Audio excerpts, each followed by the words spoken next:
All right. How are we all doing? Long are we waited? Or something like that. That's not how words work, but that's what I'm saying. Apologies for the green screen behind me. I have limited numbers of um, plug sockets that I can use, so I can either have the air conditioner on, or I can have a camera, which will get rid of those little bits of green screen. So apologies, they are going to be in the way.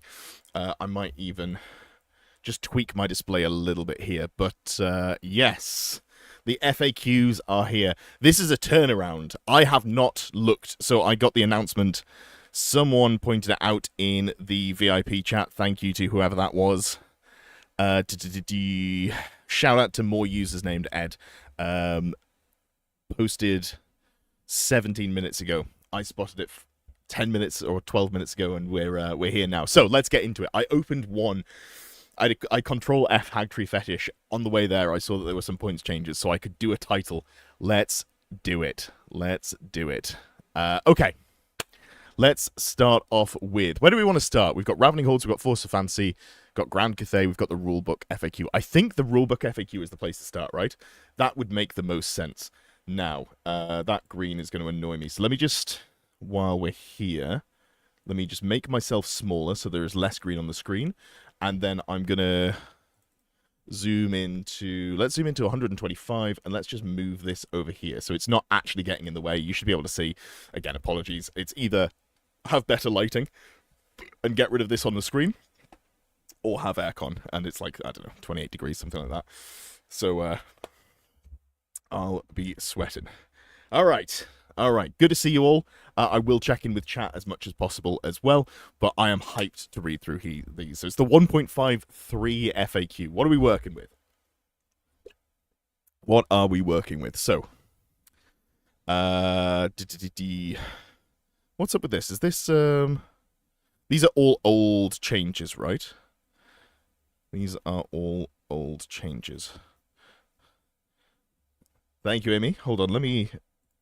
alert box is not showing. Let me just put that in. Let me make sure that everything is set up. I was expecting this to drop either tomorrow or a week tomorrow, so I'm not gonna lie, I was not ready for this. I was not ready for this at all. So if I can I show that on screen? No, it doesn't let me show it on screen. Glad you booked coaching for tomorrow. Yeah, absolutely. You've timed that well, haven't you? You have timed that well. Perfect. Pour one out for Viletide and the Hagtree. Gone, but not forgotten. Thank you, Jay Martin. Appreciate you. Yes. Tanaka says, a year here and I'm dancing on the Peg Nights. Amazing. Have they changed? Oh, I can't wait to see what they've done to them. I've literally just opened and had a look at the Hagtree Fetish change. I haven't gone any further than that. Okay. And Amy says, thank God for YouTube summaries. Glad I booked coaching for tomorrow. Okay, let's get into it. Let's get started, because otherwise I'm just going to be sat here fiddling forever. So, where was I up to? On the rulebook FAQ, I don't think there was anything changed. Nothing changed with Swift Stride, which is a shame. That's something I would have liked to have seen changed. Historical Recreations on page 289. The hell is page 289? Am I going to have to open up the actual... Oh, this is going to be the new... Right, okay, so this is going to be a change to the new document. I do have the new rulebook, but it's not in order, so actually flicking between pages here is not going to be super useful, but I think this is literally just going to be a change to the, like, one of the scenarios, maybe one of the Battle March scenarios. We'll come back to that one if it's important. Let's see here. Okay, so there's no changes at all to the base rules by the looks of things. Is that correct? Is that... Let's just very quickly skim these and make sure that they haven't just forgotten to put some stuff in magenta. I think it's literally all... Are there really no base changes to the rules? I don't know that we were, like, necessarily promised any, but I kind of expected something in here. Stupidity is... just exactly the same. Yeah, I don't think any of this has changed. Obviously, we can come back. There are some changes, Amy says. We'll come back to have a look at that as well. Tell you what, let's put a chat box on the screen as well while we're doing it. Do-do-do-do. You can just be above my head. And that'll start to populate in a second. All right, cool. Anyway, let's get to it. So, match play guide, Grand Melee. No single unit may contain more than half of the total number of models in the army. That's interesting. So you can't do like big, massive Death Stars on models. So that's during list building, though. So that doesn't stop you from putting all your characters in there. So you can still have, if we're thinking like trying to stop Death Stars, I don't know that this does actually stop Death Stars. Go to page, was it 125? Page 13. Okay, so for when writing the muster list, yeah. So this is a restriction that stops you from putting all of the models in one unit, but I don't know that that actually really changes much of anything. Like, I'm not, Brad says, you think you like that change, you're not sure. I don't think I'm opposed to that change, but I'm also not sure that it does anything. So, we'll see how that goes. We will see how that goes. Oh. Chat, afternoon productivity absolutely ruined, I know, right? Fortunately, everything that I had this afternoon, I have been able to very quickly reschedule. Because there is some slightly more important stuff. They absolutely massacred my boys. Ooh, Remy, we'll get to that, I guess. Okay, so I think this is, like, not a real change. I think, like, are there any lists that actually abuse this? Like, let's just go top of the meta. Cathay, doesn't matter. Beastmen, doesn't matter, because they can just run loads of gore, like Ungor, and running, like, 2 to 4 units of Ungor is just objectively amazing, so it doesn't actually really make a difference. The fact that it's models instead of unit strength does make a little bit of a difference, but that's... In fact, this might have knock-on effects for more struggling armies. Like, if you're trying to do something like running 1 brick of infantry, a couple of units of cavalry, and then some dragons, maybe that'll be a limiting factor. We'll think about that. I'm not actually worried about it, but we'll find out. We will find out. Okay. FAQs, here we go. So, players have choices to make throughout the game. If both players have the same choice to make at the same time, who chooses first? Active player always chooses first. Okay, cool. So this is interesting. So this is just a standard thing across Warhammer, having active player have priority. But this is active player has to make the choice first, as opposed to active player gets to choose who goes first. So it just makes it a little bit cleaner. But this is fine. I think this mostly is going to matter for Orcs and Goblins players. Fanatics, it makes a bit of a difference, I think. That's about that. Okay, here we go. Here's a change. Can models choose not to make armor, ward, or regeneration saves if it has them? No. It must. If it can attempt to make a save, it must. That is good.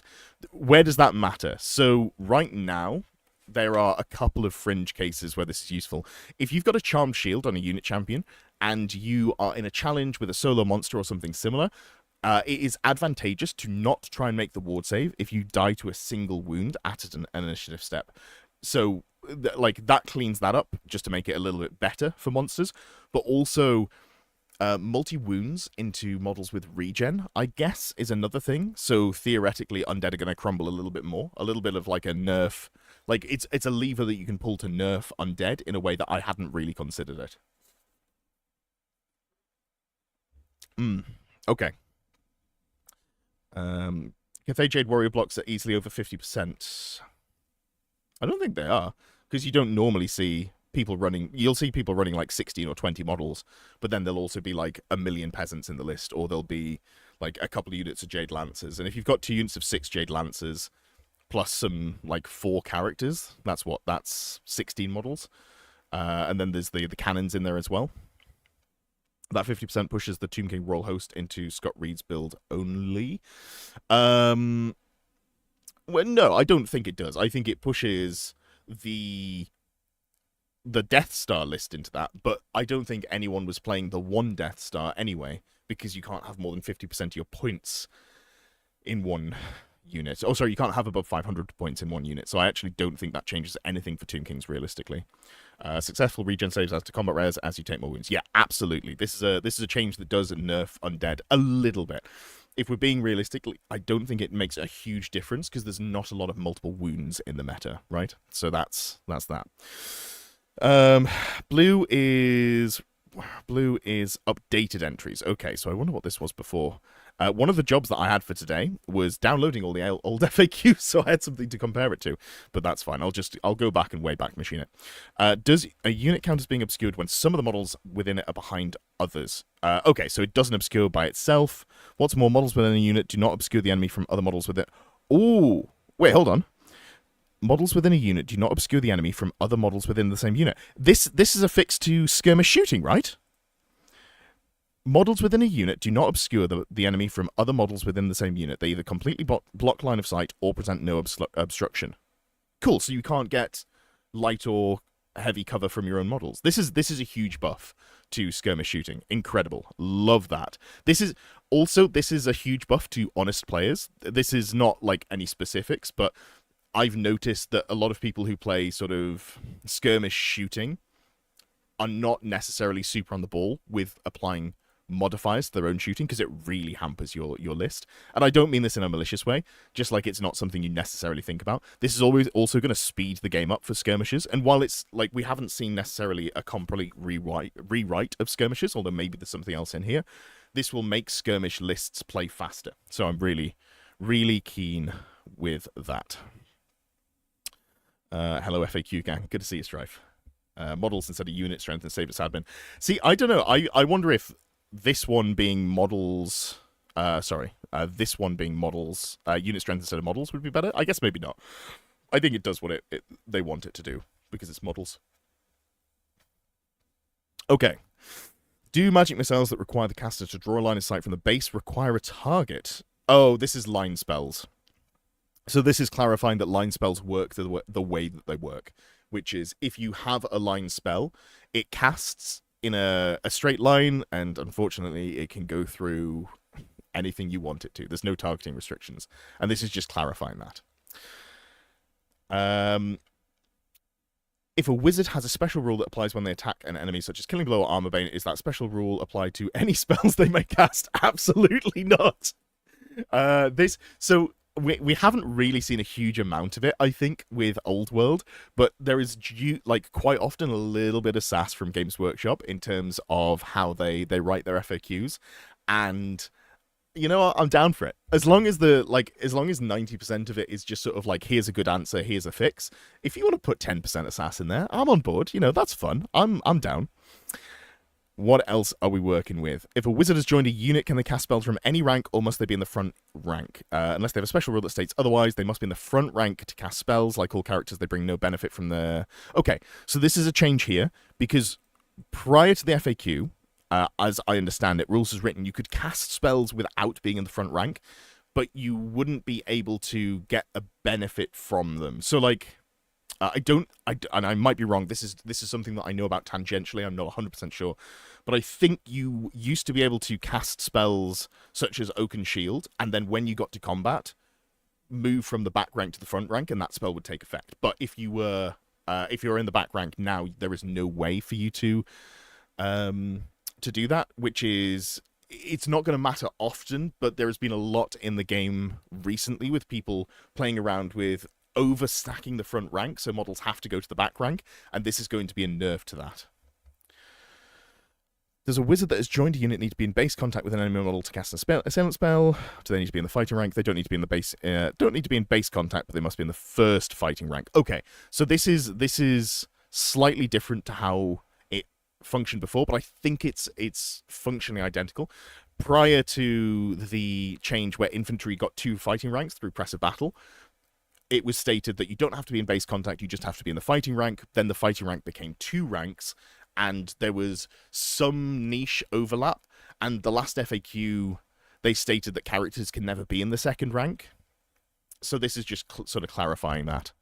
Why do Games Workshop hate dwarves? I hope they don't, because I've just spent a not insignificant amount of money on dwarves, so I'm keen to see how they're going to play out. Okay. All of these nerfs or buffs to wizards don't affect dwarves, so maybe that's a buff. Dwarf cope. When a unit redresses the ranks, must the width of its front rank be increased or decreased as equally as possible on either side? Yes. Okay, good. So this is all this is saying. So this is how the rule worked, but it worked that way because of a picture. It didn't work that way because of words. So having this clarified to be like, yes, you have to go equal on either side unless there's an odd number, at which point you go like as close as possible. And you've got to go around the center. Previously, it was like you've got to go around the banner, but this is just clarifying it nicely. Does this mean the Slan can cast Assailment and Renegades? I would have to double check. So first of all, I would say that Renegades are likely to get a rules tweak upgrade at some point in the not so insignificant future, I would assume. If there's anything in here that breaks how they function, I would assume they will get updated. But I'm pretty sure the Slan has a rule that says you can't cast Assailments ever. So that stops that, basically. When a unit wheels, you have to measure the curvature of its movement. Simply measure the unit's movement in a straight line from the end of the front rank furthest from the corner around which the unit pivots. That's cool. So instead of having to use wheel tools, sorry to anyone who bought those really cool wheel tools. There was a Kickstarter a year or two ago which had some pretty snazzy unit wheels. Now you just wheel in a straight line, which is functionally much better and a little bit of a buff for infantry and cavalry. Have elves been repointed into playability? Abject Ladder, I couldn't tell you, but I hope so. I'm going to go through the core rules first, and then we're going to go through the actual faction rules. I had a very quick skim. I know that Hagtree Fetish is dead, and that's about all I know for the specifics. Okay, what else are we looking at here? When running down the foe, is a charging unit considered to be pursuing a fleeing enemy for the purpose of crossing the edge of the battlefield? Okay, cool. So, running down the foe... Right, so when you're chasing someone, running down the foe, I need to double-check the wording on this. I'm pretty sure running down the foe is specifically when you chase a fleeing enemy, right? In the charge phase. The problem is there are so many rules that have very similar names. Running down the foe, yes. So this is in the charge phase. Prior to this FAQ, if you charged and your opponent fled and they fled off the board edge, you would hit the board edge and then you would stop because there was no rule for leaving the board edge in the movement phase. It's specifically for like chasing up in the combat phase. This is now, if you flee, you will flee and you will do so and go off the board edge after the enemy. So then the subsequent turn, you'll come back on facing the right way and you'll be unable to march. Then we're into the shooting phase. Wheeling buff is huge for units of 8 trolls. Yeah, absolutely. I think you're still going to pay a lot for wheeling. I'm going to have to, like, you know what? I'm not going to do this. Someone is going to do this. And when you see it, someone with lots of interest in the subject and time in the hands is going to do it and probably post it on Reddit or Discord or something like that. Please tag me when you see that because I want to see the numbers on how it changes. No more wheeling. There is still wheeling. There is still wheeling. You still have to pay to wheel. It's just you don't measure the whole arc. You just measure in a straight line. So it's a little bit faster. Shooting phase. A unit cannot stand and shoot if the distance between it and the charging unit is less than the movement characteristic of the charging unit. But if a unit is charged by 2 or more enemy units and one is too close, can it stand and shoot at the other? Oh, okay, this is a change. So previously, if you had one unit that was close to an enemy unit with guns or bows or whatever, but it was within your movement, so they were unable to stand and shoot, you would then never want to put a second unit that was in stand and shoot range. This just means that now no stand and shoot at all. If you've got one unit that's too close, no stand and shoot for that unit. This is a bit of a nerf to shooting units, but it is functionally, like, it's smart. It makes sense, right? If one unit is too close for the unit to bring their guns to bear on before they make contact, being able to like shoot the other unit but then like have time to shoot the other unit before the first unit makes it in doesn't make any sense. So I think this just makes sense in terms of like a narrative flavor. I'm pretty okay with that. When are line of sight and cover determined for a unit that declares a standard shoot charge reaction? When the charge reaction is declared. I believe this is exactly the same. I think this is just clarifying it. This is how I have played it. I don't believe that has changed at all. So maybe it just wasn't entirely clear on the wording. Okay. Some chariots are equipped with large-scale missile weapons, such as bolt throwers. Who shoots the weapons? The crew, the beasts, the chariot itself, or a character? They are shot by the crew using the ballistic skill. Again, this is the same. I'm assuming they've added the or howder clarification there, because prior to this, chariots could only shoot with the crew's ballistic skill.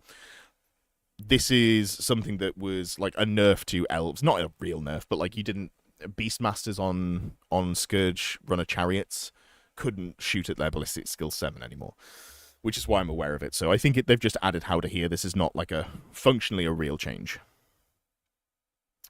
On to combat.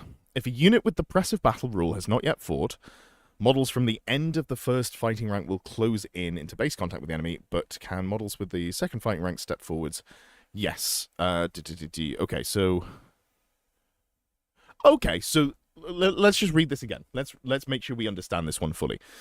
So, in fact, let's pull up Press of Battle and make sure. I think I understand this, but I want to make 100% sure. I think it just means that you're getting the maximum number of attacks, basically. So your second rank becomes your first rank, but we'll just double check. So, yeah, okay. Models from the end of the first fighting rank will close in. Can models from the second fighting rank step forwards into base contact and fight immediately? Yes, they can't step forwards into a fighting rank, but they were already in a fighting rank, so that doesn't matter.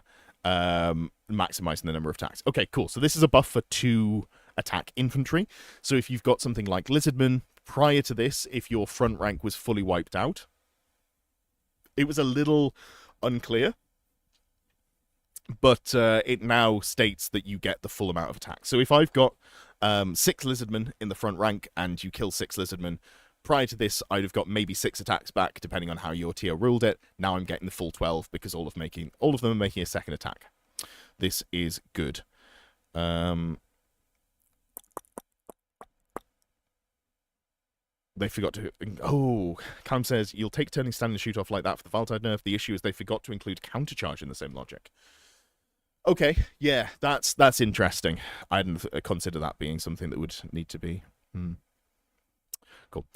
Press of Battle. Does it apply to a unit's flank and rear arcs, or just the front arc? It is any arc it's engaged with. This is how it works currently. I know some people... Need a top of drinks. It is warm in here and I'm talking a lot. I know some people want this to change so that it is only the front arc. That is another discussion to have. But yeah, just being clarified that everywhere gets the Press of Battle.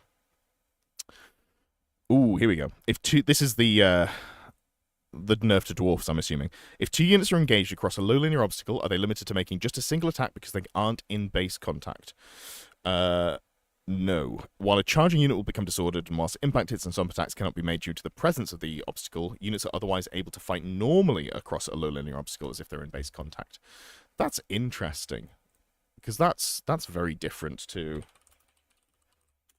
This is low linear obstacle is the rule that has been poorly understood by Games Workshop and poorly changed multiple times. Let's have a look at this.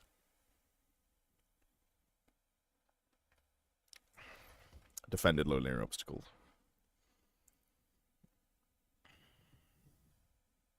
I guess it doesn't technically...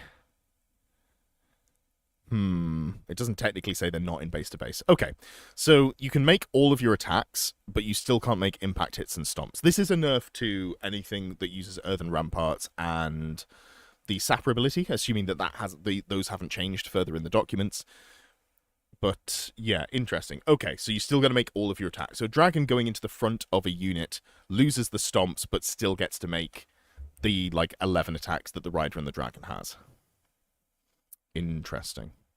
This is, I think, maybe a good change for the game, because there's still a reason to have that rule, but there is now a level of countercharge to it. If you're behind, if you've got earthen ramparts up, it becomes very, very difficult for anyone to ever charge you. So this is an interesting buff. I'm not opposed to this, I think. We'll have to see what the impact of it is, but at first glance, I think I'm okay with that. A pursuing unit must move directly towards the fleeing enemy, but it must move forwards while doing so, or can it move sideways?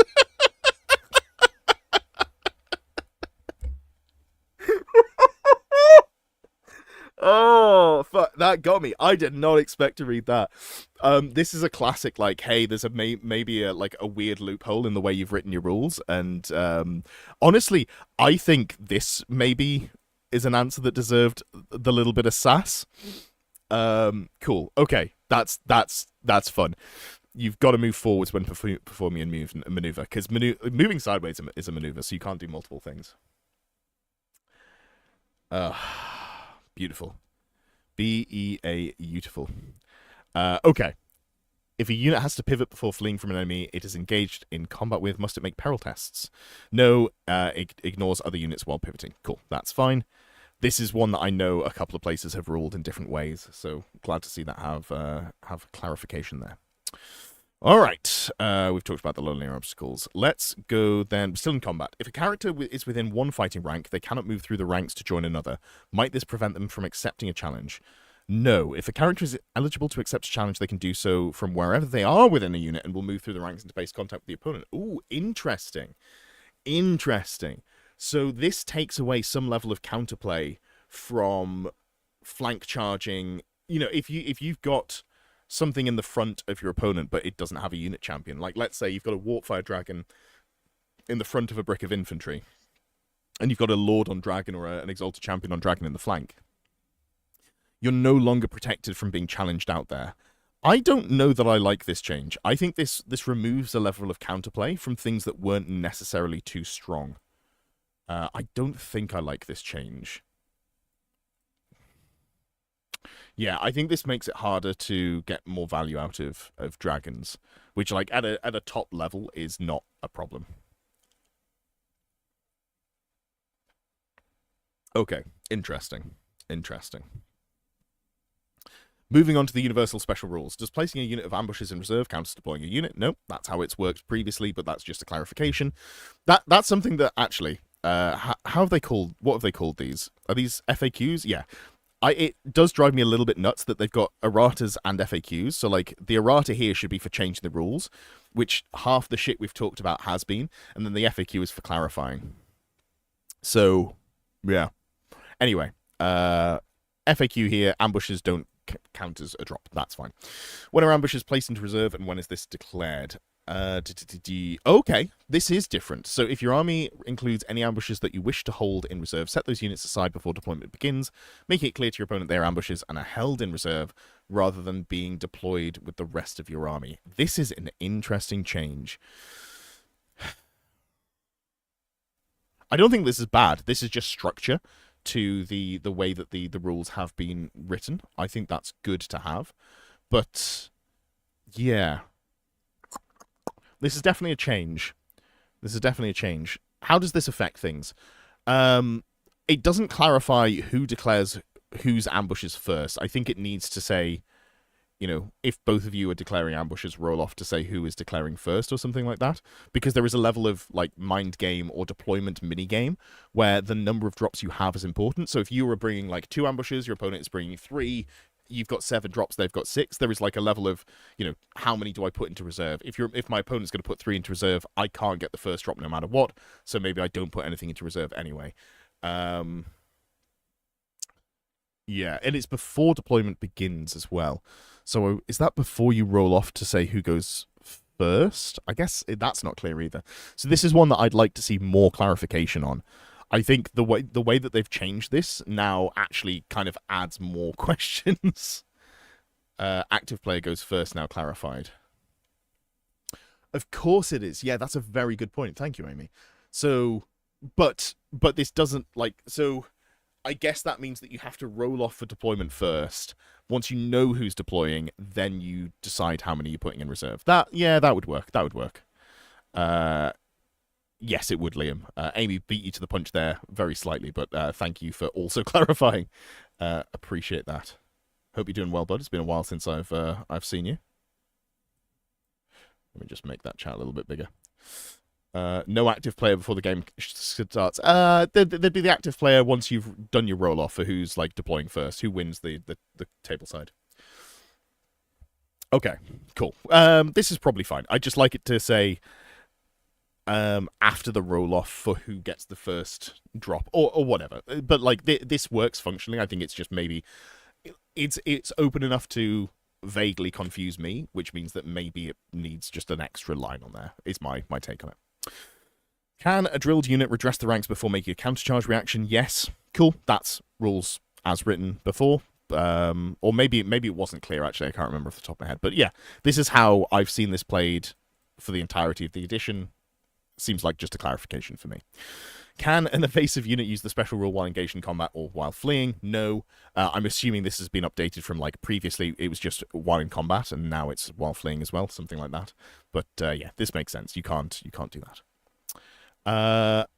I think theoretically you couldn't have done it while fleeing before, because you can't flee while fleeing, or whatever. I'm getting in the weeds here. This is unimportant. This is just clarifying how evasive works.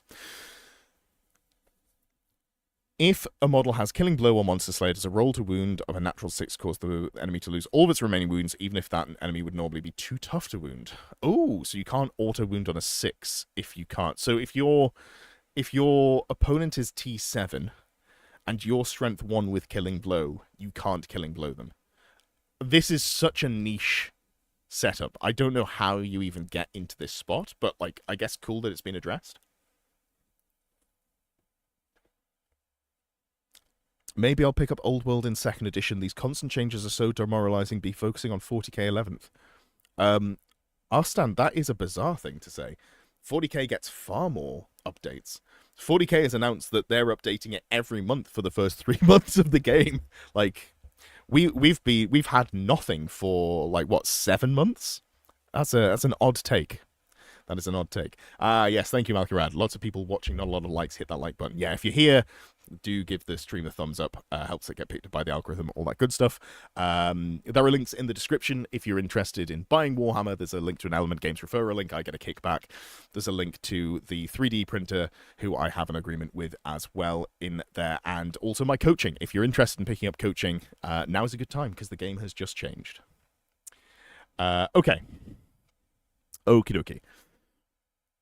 Does a unit with move through cover discard the highest dice when making a charge roll if charging through terrain? No. Oh, that's a huge buff for move through cover. Amazing. Again, this shouldn't be in the FAQs. This should be in the erratas. Move through cover. One of the big problems with move through cover through the course of the edition is that while you don't take the penalty for moving, you still do take the penalty for charging. This is huge. This is really nice for, like, especially, I think, infantry with move through cover. This is absolutely massive. Can a model make more regeneration saves than it has wounds remaining on its profile? No, when a model makes regeneration saves, it makes 1 save for each wound lost. Oh, interesting.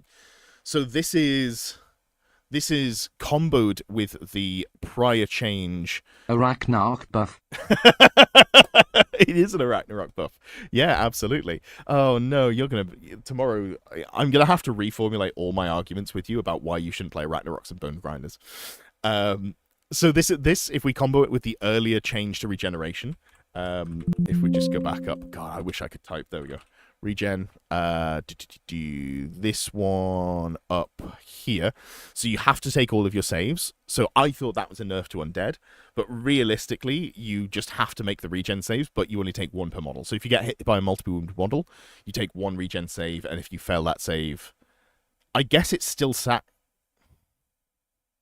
You know what? I'm not going to think about that too deeply. I think the intention there is that 1 wound undead only lose a single point of combat res from 1 regen, but we'll see how that goes. We'll go to that. If a unit of scouts is deployed completely within my deployment zone, can they be deployed within 12 inches of the enemy, and can they charge in the first turn? No. So this is, again, just clarifying that scouts are scouts and they have the scout rule. You can't deploy within 12 of the enemy, and you can't ever charge on the first turn, as it was before, but this is just, I guess, answering whether people were confused about that. Morning. Okay, so if a stubborn character joins a unit that is not stubborn in that unit, loses its first combat of the game, does the character remain stubborn until they have the opportunity to make use of the rule? No. So if you're stubborn and you lose combat, you lose the stubborn rule, even if you couldn't use it because you were in a unit that wasn't stubborn. This is fine. This makes sense. I don't think this makes, like, an actual difference to the game, and I think this is how it worked previously. Again, just clarifying that one there. Okay.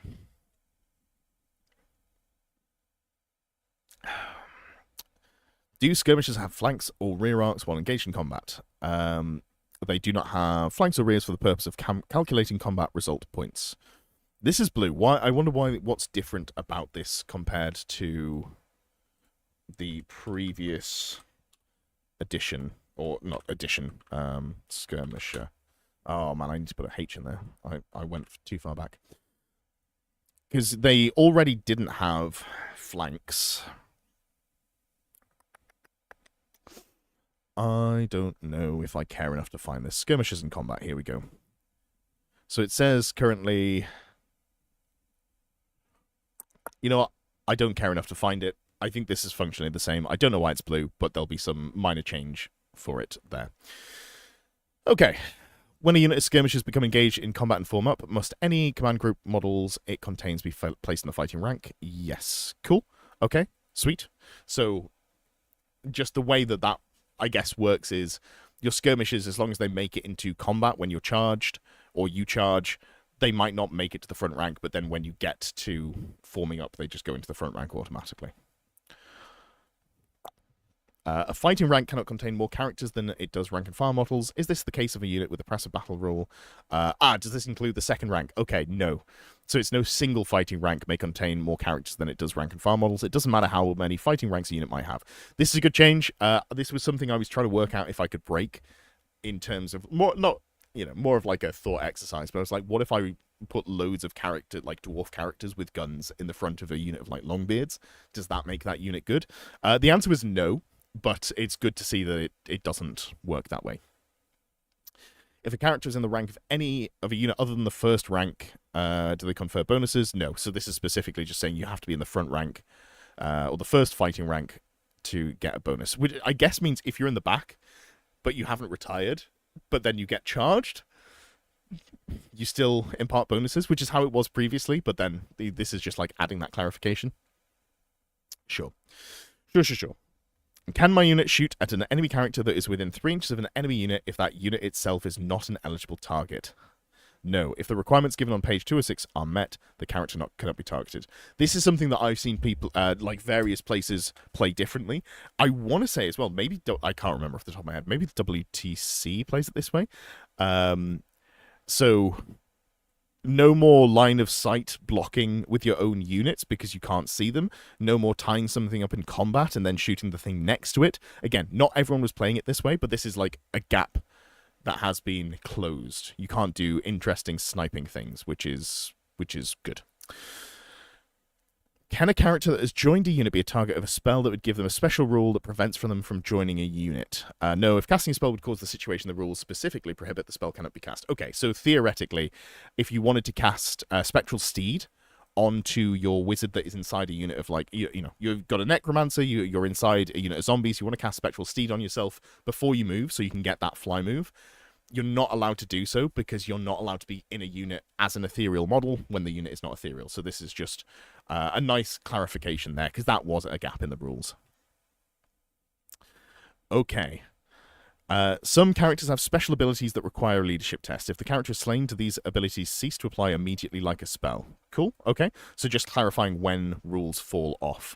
And when it says immediately, I'm assuming that means in that initiative step because all of the attacks are made at the same time. Yeah, that must be how that works. Yeah. So just the same as a spell, basically. If I kill you at initiative 10, anything at initiative 9 and below doesn't get the benefit of the roll. Good stuff. Okay, we're getting into the ranks here. War machines. War machines. When shooting a cannon, a line of sight is required to the target point, but what about the strike point?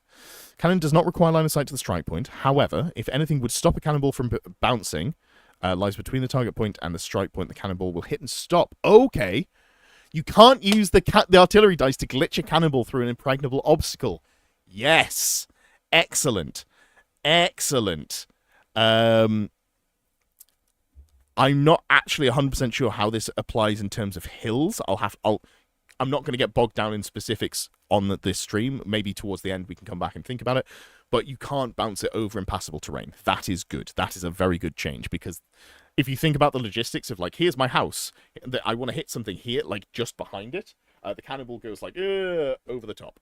You can't see where my hand was because of the camera positioning, but yes, just the pure physics of the situation is the hills have crunch too. Perfect. Thank you, Nublord. Incredible.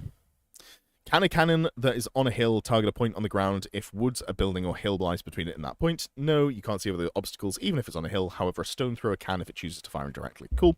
So this is basically just reminding you that all terrain is infinitely tall in terms of blocking line of sight. To defend a low laner obstacle, a unit must move its front rank into base contact with it. A skirmisher is able to do this, or does the lack of rank prevent it? Skirmishers can defend. To do so, simply put as many as possible into base contact with one side of the feature. Okay, cool. I honestly, I don't know what the interaction between skirmishers and low linear obstacles was before. I'm assuming this is like the intention, but nice to have that clarified. Warhammer armies. When does a detachment determine which arc of an enemy unit it would charge when making a supporting charge? When it is moved at the end of the charge move subphase. Okay, so this is saying that detachments specifically, which is something that almost none of us use, when the detachments go for the counter charge, it doesn't matter where the enemy unit is at the start of the charge. The enemy unit makes it in, and then once the enemy unit is in base to base with the regiment unit, the detachment then determines which front or flank it charges into of the supported regiment there. That makes sense. That's how I would assume it to be, but maybe it just wasn't clear in the rules prior to that. Laws of magic. While drain magic is in play, does it increase the casting value of bound spells? Yes. Ooh, okay. I don't think it did that prior to that. Drain magic. Oh man, the excitement of the new rules has got me typing poorly. Enemy wizards. Yeah, so prior to this, it didn't affect bound spells, but now it has been changed to affect bound spells as well. High magic stocks going up. That's fine, honestly. I think that's a good change. Hey, that Rust Bastard. Good to see you. Good Just to see got here, Nia watch from the start but hype. Rat emoji. Rat emoji. Can a character replace the armor with which they come equipped with a lighter magical armor in order to bypass restrictions and impose on other upgrades? Okay, this is wordy, but I'm fairly certain that this is referring to specifically Warriors of Chaos and using the, buying something like the glittering armor or whatever, or, the armor of Meteoric Iron that's not specifically a heavy armor, but maybe is, because they have upgrades that are limited to models that don't wear heavy armor. So basically this is saying, no, you can't have a higher toughness chariot for Warriors of Chaos. Or Dragon, I guess. Oh, and then it clarifies here as well. For the purpose of other upgrades, what type of armor are the Armored of Silver Steel and the Armor of Meteoric Iron? If it gives a 6-up save, it should be considered light. If it gives a 5-up, it should be considered heavy. If it gives a value of a 4-up or better, it should be considered full plate. Again, this doesn't matter with the exception of Warriors of Chaos, but I guess it future-proofs them by putting it in here instead of in the Warriors of Chaos section specifically. Then you will... Yeah, you can't skirt the rules. Okay, I'll look at cannons again later. I want to go through and see all of the new stuff, and then we'll come back to the cannons. Does a weapon's AP reduce the armor value of the armor of Meteoric Iron? No. It specifically says that you can't ever reduce this armor save. So glad they've clarified that, I guess. Cool. And then the match play guide. This is... Oh, okay. Here we go. This is an about face, right? So you can have note that a 1+ is not a restriction, it is a minimum requirement. So if we go back to the match play guide, which says here, unless an army, a unit or character is already restricted in some way, you can have a limit of, and it's clarifying here that 1+ is not a restriction, it is a minimum requirement. So if you've got 1+ of something, you can't then have unlimited units of it. So, for example, Bretonnian Errantry Crusade can't have unlimited paladins. Cool. That's good. That's good. When using domination as a secondary objective, do you get the victory points for having more than double the enemy's unit strength in a table quarter if there are no... and this is clarified as well. So this is how most people have played domination. Basically, so you can't stack it. Rules as written, you could have argued that you get all 3 tick boxes on domination if you have models in a corner, but your opponent has no models. Now they're saying no. The absolute maximum you can get points-wise per quarter is 200 points, not 250. Domination is probably still arguably too good. Like, you know, it's a win more if you're tabling your opponent. You're getting 800 points instead of 1,000, but that's still pretty good. Before it said, note that 1+ is also a restriction. Oh, so it is literally a change as well. Because I do remember that they doubled down on it, and they were like, no, we want you to have this many cannons, and, you know, being able to take a number of weird things. All right, cool. Not a lot. I don't feel like a lot has changed in the core rules, but we'll go through everything else, and then I will start thinking about how it affects the game as a whole, and we'll go from there. So let's move on to the Ravening Hordes. And we're going to start off with Orcs and Goblins, because they're the first thing. Are there any changes to Arachnaroks? That's the question. I did notice that there are some interesting changes here, in that there are some points value changes, which is nice. I haven't looked through massively, but it looks to me like there are some pretty reasonable changes. Let me just pull up the book here as well. I don't know that I'm going to need to compare anything to the prior rules, but it's just nice to have them here ready to go if needs be. There's Ravening Hordes. Okay, so let's start off with Orc Mobs. Add Furious Charge to list of special rules. That's not bad. That's not bad. Unless... So if we're talking about, does Furious Charge fix Orcs in, like, before this FAQ? No. Is there enough in here that's changed to make that more valuable? Maybe. I don't think so. But that's an interesting one. Like, I'm not opposed to it. It is... and because obviously you get choppers on the charge as well, so you're rerunning ones to wound and getting AP. So you're getting a lot more punch on the charge with Orc Mobs, which feels pretty solid. No direct change, trolls are -2 points each. That's huge! Huge! So big. And also leadership. The leadership is much bigger. Goblin and Boss. Change the initiative characteristic to 3. Were they not 4 on page 23? Oh, no, this is not characters. This is the Goblin mobs. And they were initiative 2. Is this to try and differentiate them from... No? It's putting them the same initiative as Night Goblins.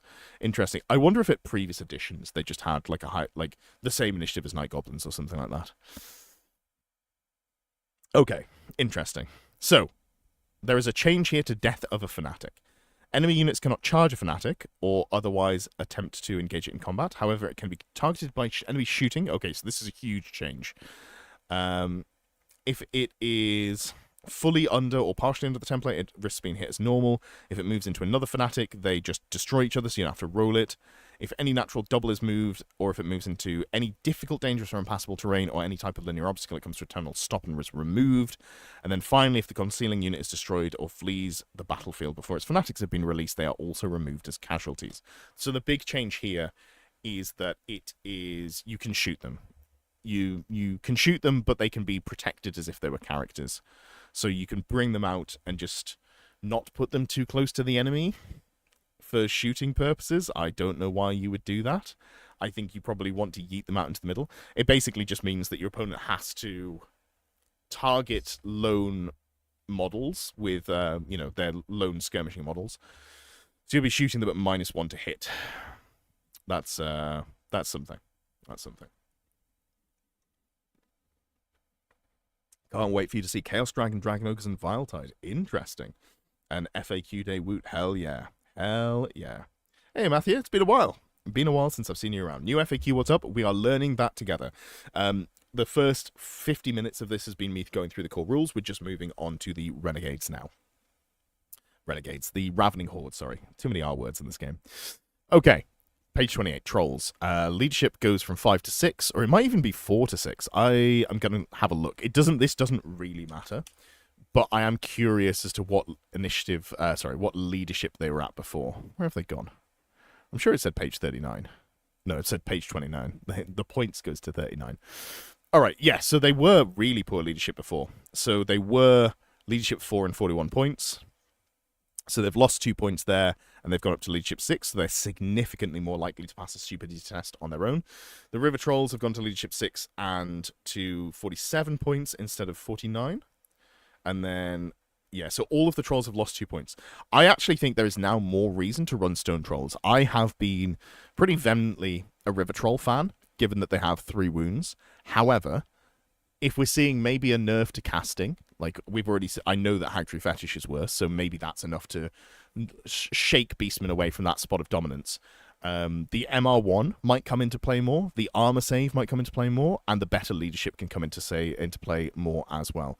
So maybe that's all the case there. Oh shit. Thank you very much. That's very kind of you, Colin. I really appreciate that. If you've been gifted a Close Order membership in chat, please do say thank you to Colin. And also, if you're on the Discord, which is linked in the description down below, do post in the Needs Role channel, and I will apply your role so you can see the VIP section. Okay, we're getting to the exciting stuff. Giant changed the toughness characteristic to 7. This is cool. I really like this. T6 just doesn't feel tough enough to survive without layered saves. I think it's going to depend on your meta. Like, I think cannons will still just turn giants into a small pile of mincemeat. Giants are now viable. Well, we'll see. We'll see. I'm not going to write them off immediately, but we'll see. So that's an interesting change. Troll High Trousers, delete the asterisk. Yeah, that's probably fair. It's sad, but Troll High Trousers was an extremely common magic item. It gives you +1 to your armor save, and it gives you a 5-up regen. It was the only spammable defensive item, and Orcs and Goblins don't have like a ward save item available to them. So if you wanted to run multiple tanky models, this was the way to do it. Now you can't do that. That is a little bit of a nerf to them. But it's also like, if you just consider it across the state of the game, and like, does Games Workshop want you to take multiple of the same extremely powerful item? Probably not. I think it's probably a good change, but it is a little bit of a bummer if you like running like multiple Wyverns and stuff like that. Okay. So is that it for Orcs and Goblins? Nothing for the Arachnarok Spider? Nothing for the Arachnarok Spider? What a shame. What a shame. Damn. All right, cool. Well, let's move on. Moving on to Warriors of Chaos. Demon Prince. Change the wounds characteristic to 5, the troop type to monstrous creature, and then add D3 +1 stomp attacks. Ooh, that's interesting. I don't think I like that at all. Let's...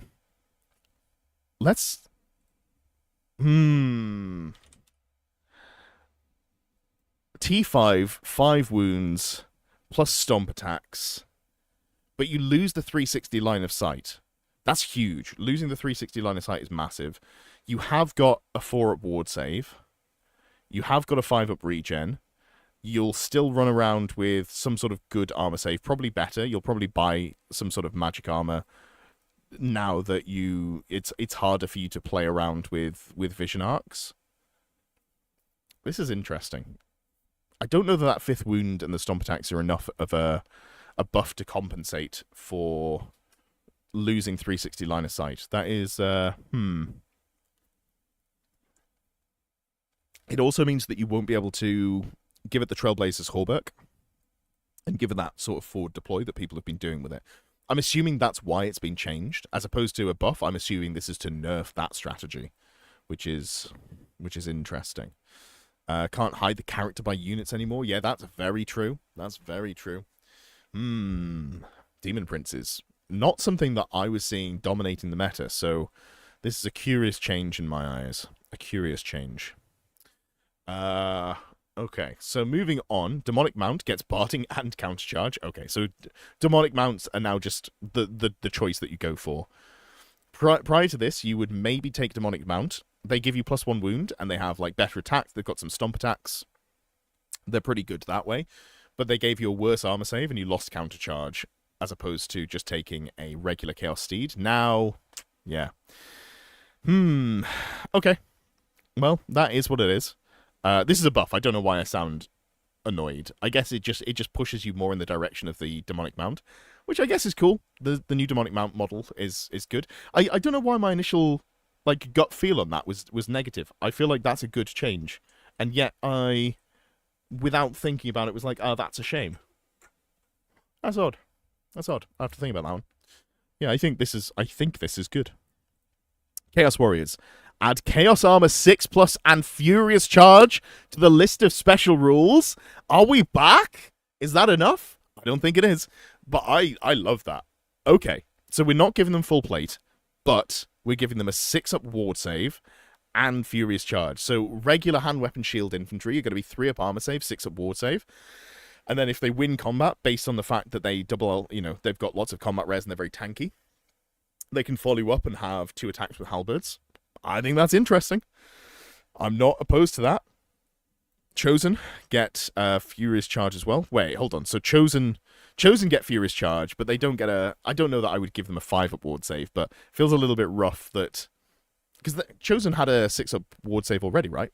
Page 61. Yeah, they had a 6-up ward save already. I'm not saying that they should get a 5-up ward save, but it feels a little bit rough that they don't even go down in points. Like, what are they? 17 points a model? And we haven't seen anything that says non-core infantry score, which is a damn shame. So, yeah, I feel like this is a cool change. I might still say it's probably just the Marauder Horsemen that you go with. But, these are better. They are objectively a better choice now, if you want to play around with them. Chosen, probably just as bad as they were.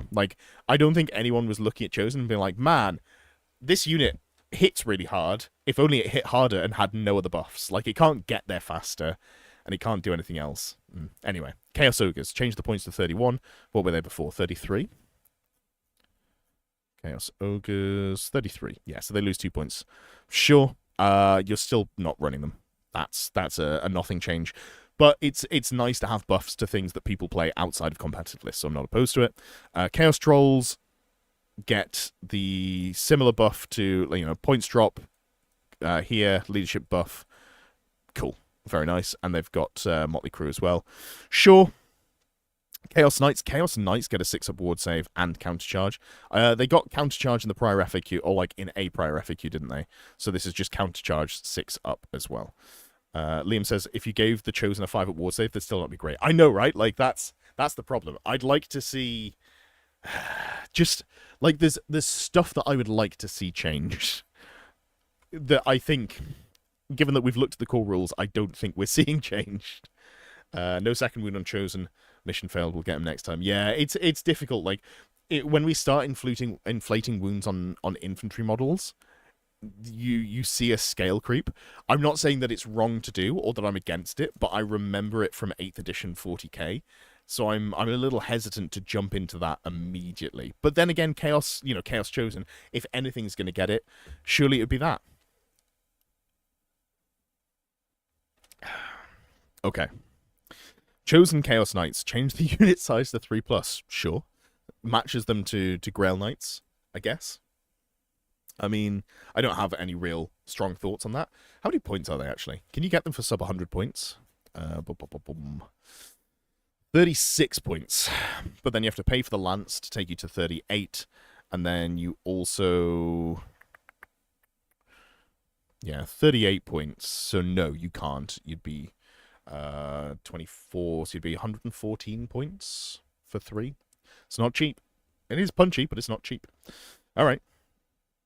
Is what it is. Chaos Dragon. Base size 100 by 150 mil. This is not a surprise. This is what I expected to see. I would have liked to have seen base size from 60 to 100 mil to 100 by 150 mil. And then they updated in 2nd edition, but they had to update it at some point with the new model. So, yeah. What I've been told internally is that all the dragons were going to be on this size base at the start of the edition, but the High Elf Dragon looks really dumb on a base this size. So I think basically as they make new models, they're just going to standardize the size of all of the dragon bases to 100 by 150 mil.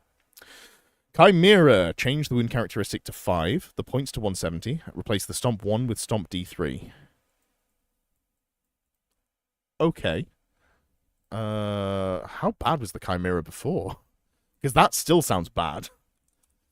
So it's gone down 10 points. It's gone up 1 wound. It's gone up 1 stomp. And it's got hand weapon attacks with Armor Bane 2 and a 5-up armor save. This is still bad. Like, this is actually a little bit annoying. Why are you changing something, but then not changing it to a point where it's good, or like decent, or playable? Like, this is still, I think, just absolute garbage, completely terrible. You can make 1 attack if you pay extra. You can make your additional attacks with strength 6 AP1 weapon, which is fine. But then you're still making 6 attacks with hand weapons that are AP0. And you're paying through if you're paying to get that, you're then up to 200 points. Or, sorry, 195 points, because you're paying for the regen as well. What a miss, I think. What a miss. Chimera needs another 20 points off. It just needs to be good. I think, let's not just nerf the points. If you're changing rules in this way, change it in a meaningful way. Like, the Giant went up to T7. The Chimera could probably go up to T6. Could probably, gain actual AP2 attacks. There's a lot that they could do there. J. Martin, I guess Impetuous Chaos Dragon didn't trigger the response I expected. It was already impetuous. So, yeah, that's already there.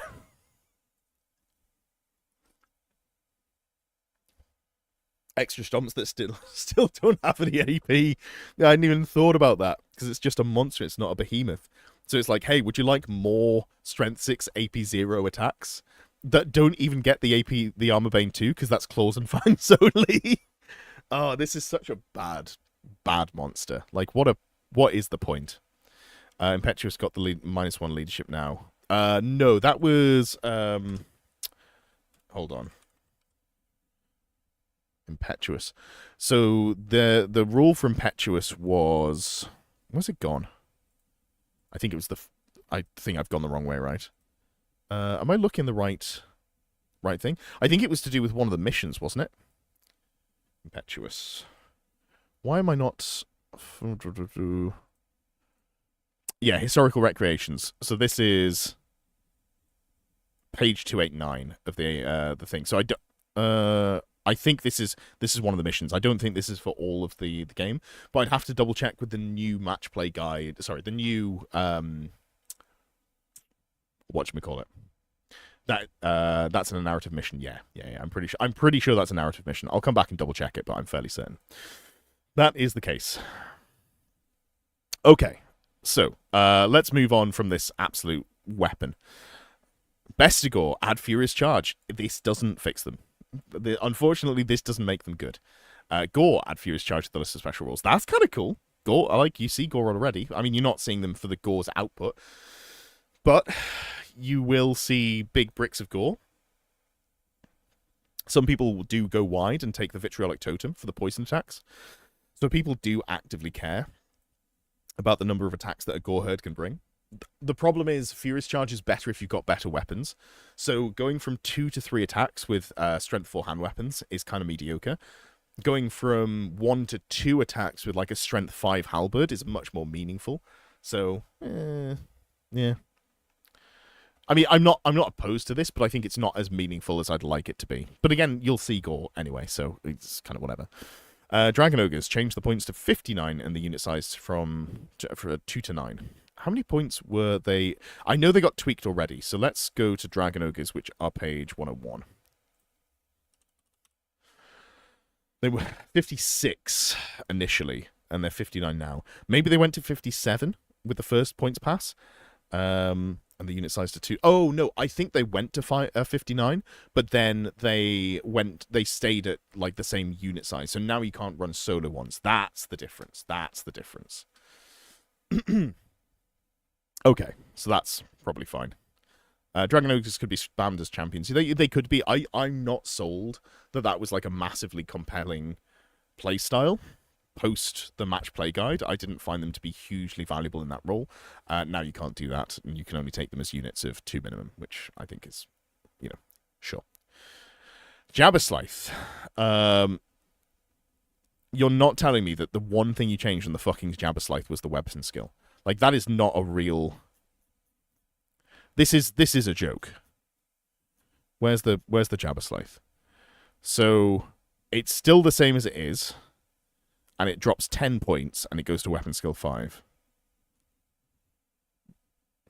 Why are we bothering? Why are we making changes that are so minimal? Like, if you're changing a stat, Games Workshop often avoids changing stats. If you're going to change a stat, why are you fucking around with one that is moderately effective? Do something that will actually make a major difference. Like, this is such a whiff in my eyes. Like, you know, maybe I'm wrong. Maybe we'll see them on the table and suddenly the Jabberslythe will exceed all expectations, but I absolutely doubt it because it's lost 10 points and its weapon skill 5. I think outside of rebalancing of, like, you know, various comps, you'll just still never see a Jabberslythe. This is not something that's going to make a difference. Cockatrice loses 15 points. Still, this one might see play because it's a cheap, like 155 points is a cheap source of Swift Stride Terror. Like, I'm probably not running it, but I can see a use for it at 155 points. But I don't think I want to play it. Cockatrice is not as good as a Razor Gore. Why is it 3 times the cost? The Cockatrice has Terror and Fly, so that is meaningful in a way. I'd want it to be cheaper, but I could see like a niche use for it.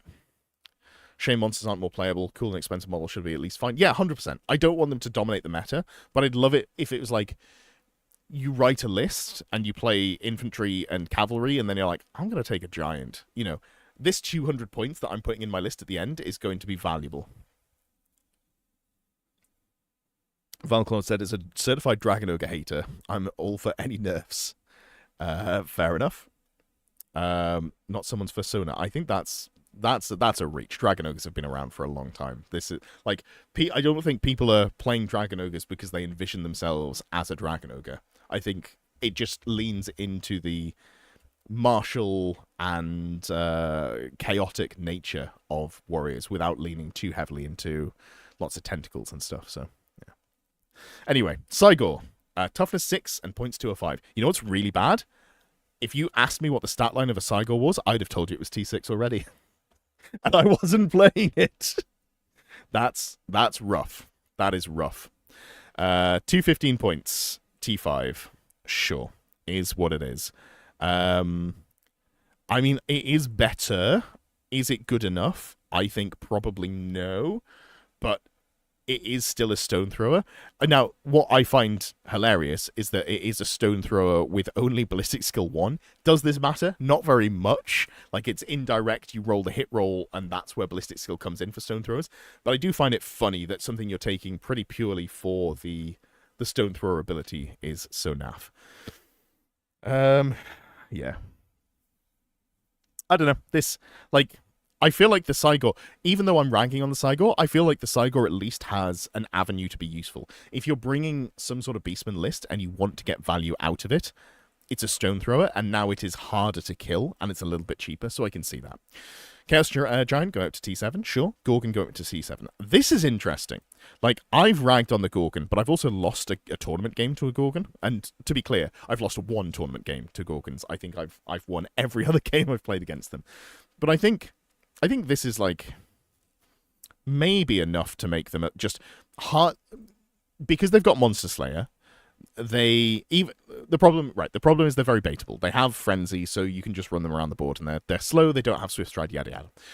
But they're now going to be harder to deal with. So at some point, they're probably going to make it into the lines because it's going to take longer to pick them off. So I think I still don't like them, but I think this pushes them into a closer level of viability.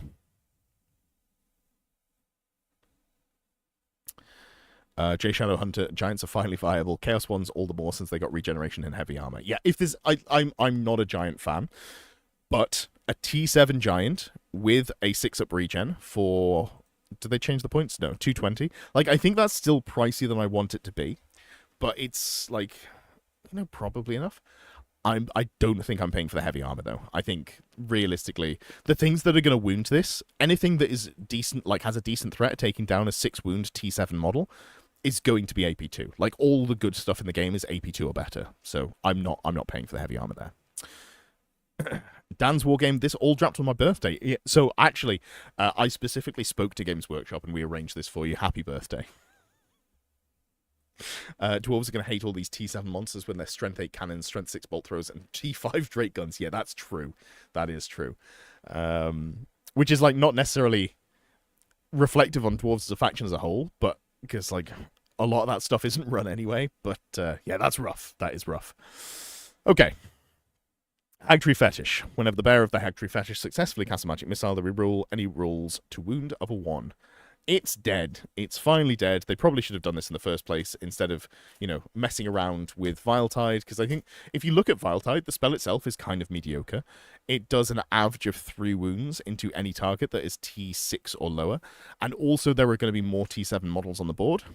Yeah, this is fine. I'm on board with this. I'm on board with this. You missed the core game rules, some big change. Not that much, honestly. It seems to be more in the army rules.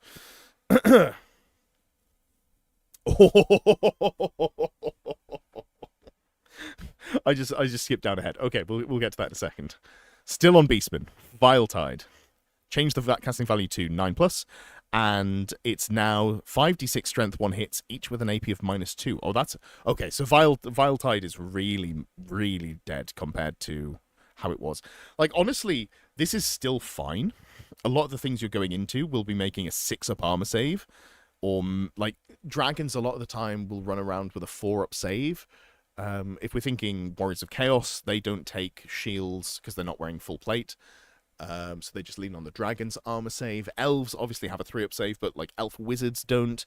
If we're talking about the wood elf dragon, that was not going to be running a 3-up save. So I think this is actually not that big of a nerf, but it is definitely a nerf into like cavalry and stuff like that, which is a little bit rough. So yeah, I think these two changes together, Beastmen stop being an S tier army. Like that Wild Herd list stops being like a very obvious go-to. But it can't wound giants now or bone grinders. Oh god, yeah, bone grinders changed the toughness character to 7. Ooh, yay, woo!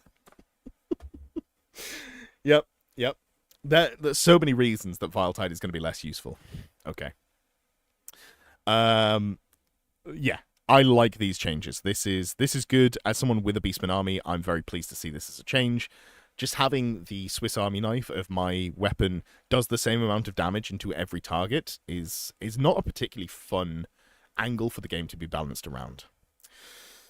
All right. Ashabti, change the ballistic skill characteristic to 2. Hell yeah.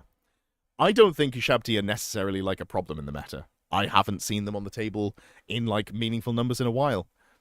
Do I still celebrate their death? Kind of, yeah. Is that a little bit petty? Yeah. But they've always been good against the list that I like playing, so I'm pretty okay with seeing them taking a nerf there. Not allowing more than 50% of the unit in a single regiment also hurt the Gore Death Star. I don't think it did much, honestly, because you can just take so many Ungor for so cheap that it didn't really make a difference. Instead of running like 58 models, maybe you run like 45 and you run that 4th unit of Ungor when you were only running 3 before, and I think it doesn't actually make much of a difference. Okay. Demon Prince at 5 wounds, and monster can now remove ranks. That's true. That is true. It's now unit strength 5, as opposed to the unit strength 3 it was, so if it flank charges a unit, you'll get the, remove their rank bonus if they're regular infantry. Here's the problem. You're going to find it harder to do that, because you don't have 360-degree line of sight. Alright, cool. Sepulchral Stalkers, points to 49. I don't remember how many points a Sepulchral Stalker is, because I think literally never played them. Have I? Oh, 140. Went too far. They were 52, so -3 points. They're still a T4 3-wound model with a heavy armor 5-up save and a 6-up regen. With Swift Stride, they still have ambushes for +2 points per model. Sure. I don't think I have any strong feelings on them. Like, I don't think that they're necessarily bad, but they're not good, you know? Like, if you want to play them, you can play them, but they're not going to win you games, is my feeling there. They don't hit very hard. They only have 2 attacks. 2 attacks with a halberd is, you know... And then they have the additional D3 attacks with the writhing tail. Yeah. Anyway, let's not get tied up on that. How do you play Beastman without Vile Tide? Go back to the MSU way that people were playing before. Lots of, you know, smaller units, I think, is probably the way to go. But hopefully, well, it depends how the meta changes, right? If the meta changes a lot, which I don't know, it remains to be seen. We'll see how that goes. Okay. Onto the Icon of Rakaf. Unless it made a charge move, you may make a single free reform after moving during the remaining move subphase. Prior to this, Icon of Rakaf was a little unclear on whether it worked in all of the phases, but then also on top of that was just bullshit. Like, you'd theoretically overrun, you'd pivot on the spot and overrun in a random direction.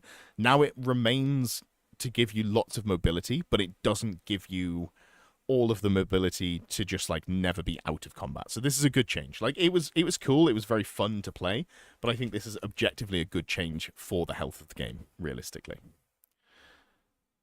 But I don't think it means it's dead. I think it just means that you don't take it all the time, but there are some of the time you're going to want to take it, I think, honestly. Did Demon Prince lose 360-degree line of sight? Yes, because it's no longer a monstrous infantry. It is a monstrous creature, and monstrous creatures do not have 360 line of sight. Okay, on to the Orcs and Goblins Arcane Journal. Troll Hags go to weapon skill 3, up from weapon skill 2. This is a good change. They're -1 to hit. Prior to this, you'd hit them on 2s becoming 3s with basically anything that cared. Now you're going to hit them on 3s becoming 4s a lot of the time. Troll Hags already pretty good. This is a really nice change. Amy's immediately here in chat.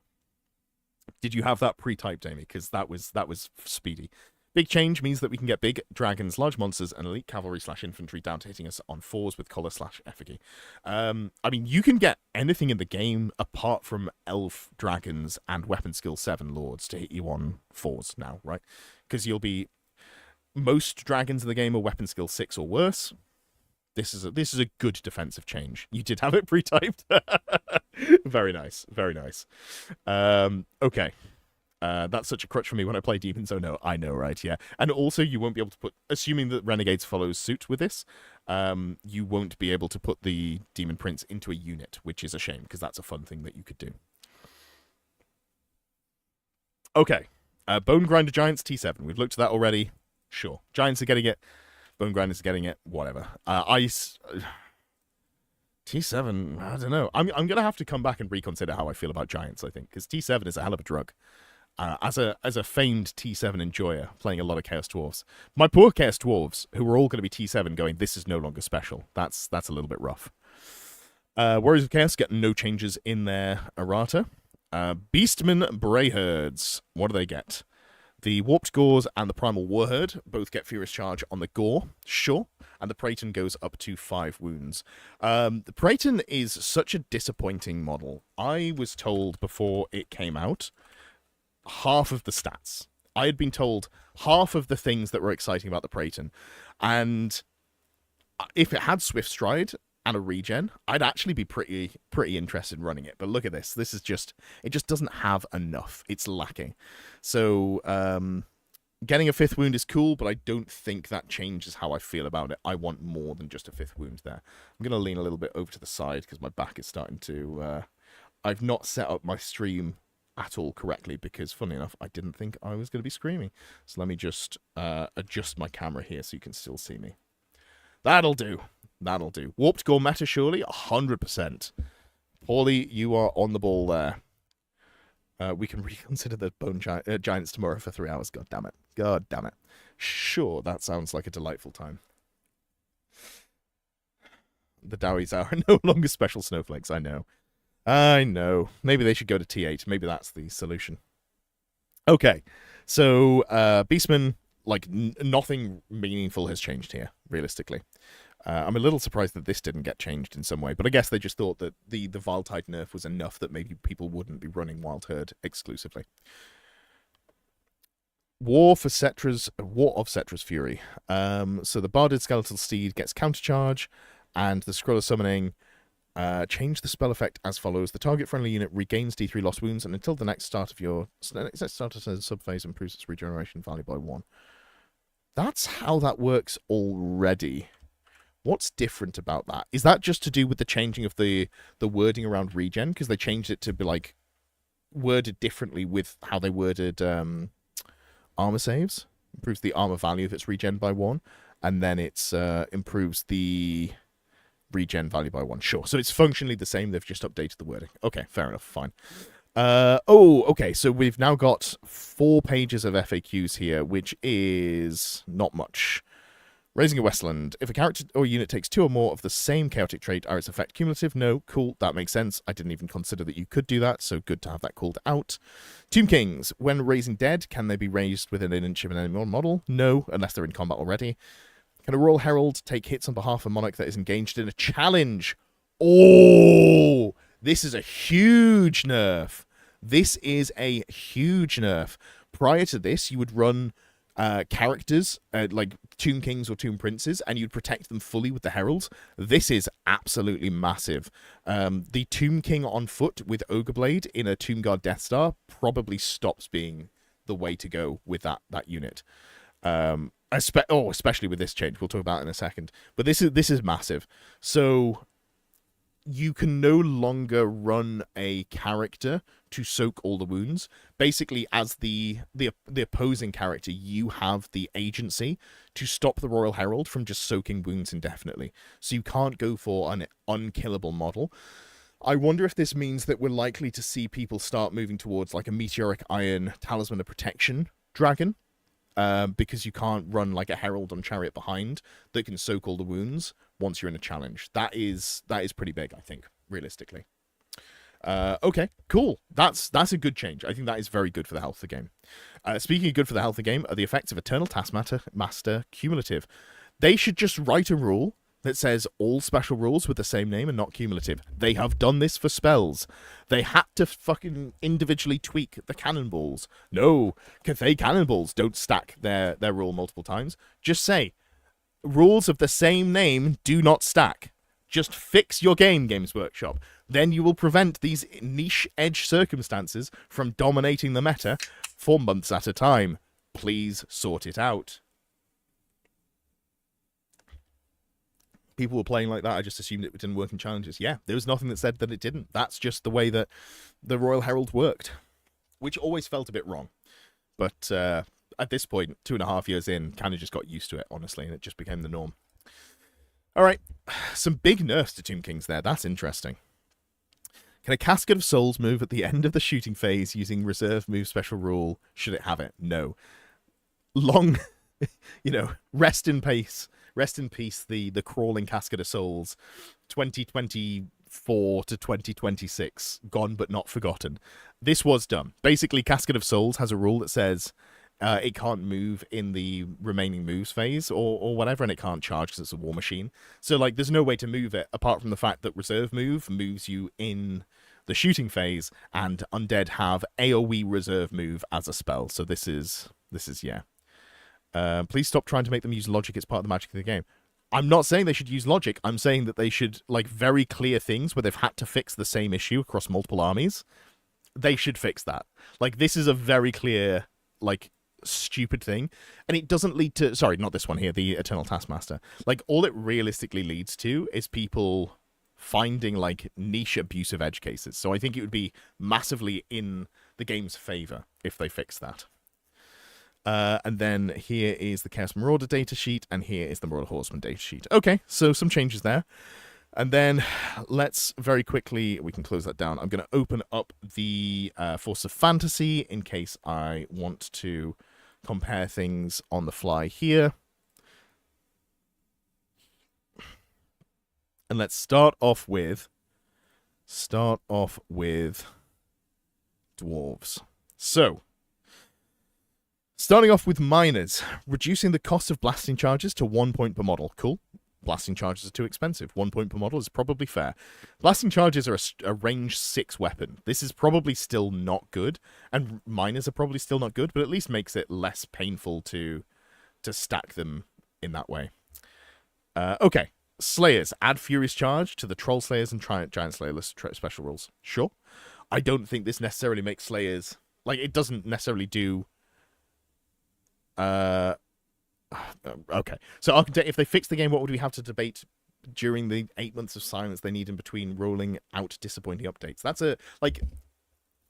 There's lots of Warhammer games, and some of them are better and some of them are worse in terms of their level of balance. Funnily enough, there's still stuff to talk about across that time. However, anyway, I just got one going. Let's go back to this. Furious Charge Slayers, that's fine. I don't think this makes them necessarily better. I feel like they probably want durability against shooting. That kind of feels like what they need to be useful, but whatever. Herocopters. Add Dispersed Formation to the list of special rules. To maintain skirmish formation, every model in this unit must be within 3 inches of another model belonging to the same unit rather than the usual one. However, unlike most skirmishers, they do not have 360-degree vision arc. They instead have a 90-degree vision arc corresponding to their front arc. Okay. Is this much of a nerf? I don't think it is. Like, this is obviously a nerf, but you get more flexibility with your positioning, and as long as you're forward thinking, you're still able to get where you want to go. Like, skirmishers don't have to move in a straight line. Or I guess they do, they can just pivot at any point, whatever. So you can just always be where you want to be, right? And you're not looking to charge super frequently. And the things that you want to charge, it's like, I want to get a flank charge into that infantry unit next turn. It's going to be hard for the infantry to avoid you. So I think that's fine, honestly. Do all the guns have quick shot? They have a flame template, which obviously doesn't take penalties for moving and shooting.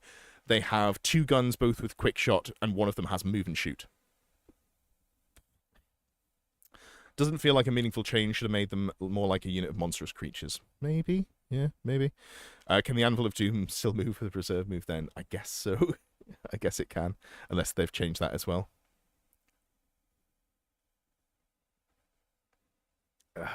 Okay. Sure.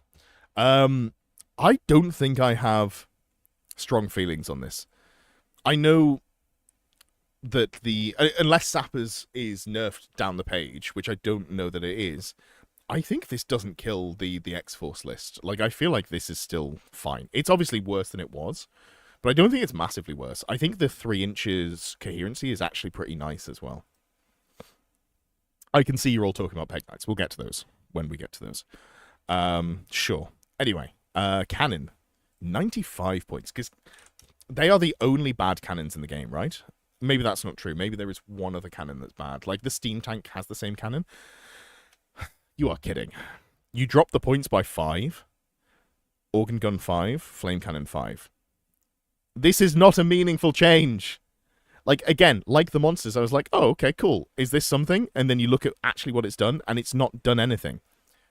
5 points off a cannon is not meaningful. 5 points off a unit of cavalry per model is meaningful. But you're running 2 to 3 cannons, realistically. Having 15 more points because you've run 3 cannons when you were running 3 cannons before, that doesn't let you get anything meaningful. Like, oh, I can get an extra rune of forging or something in there. Like, that's not a big change. These cannons are bad. Like, how much is an Empire cannon? Oh, that's too many. Let me put Great Cannon in first. An Empire cannon is 125 points. So this is now 30 points cheaper than a Great Cannon. I'd rather just pay the extra 30 points. Like, I know you can put runes and stuff on there, but it just feels really rough that they have the worst cannons. Feels like a real lack of opportunity. Does it change the combination we can fit in? Maybe. I'd have to look more specifically, but I think probably no, because, like, if they're 100 points already,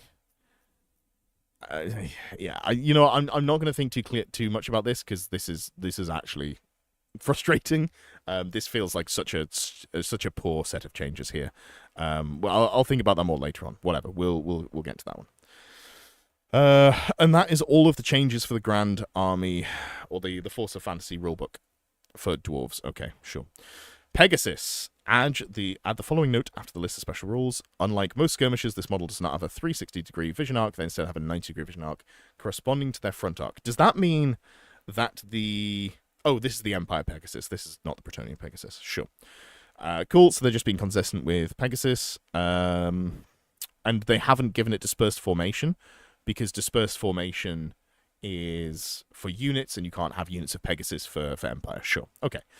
Free Company Militia. Add Furious Charge to the list of special rules. Still terrible. Still absolutely pants. Great Swords and Count's Champion. Give them Strength 4. Add Furious Charge to the list of special rules. They had this already. Did they just not point out that the unit champion also got +1 strength? Maybe that's the change that they've added in there. Okay.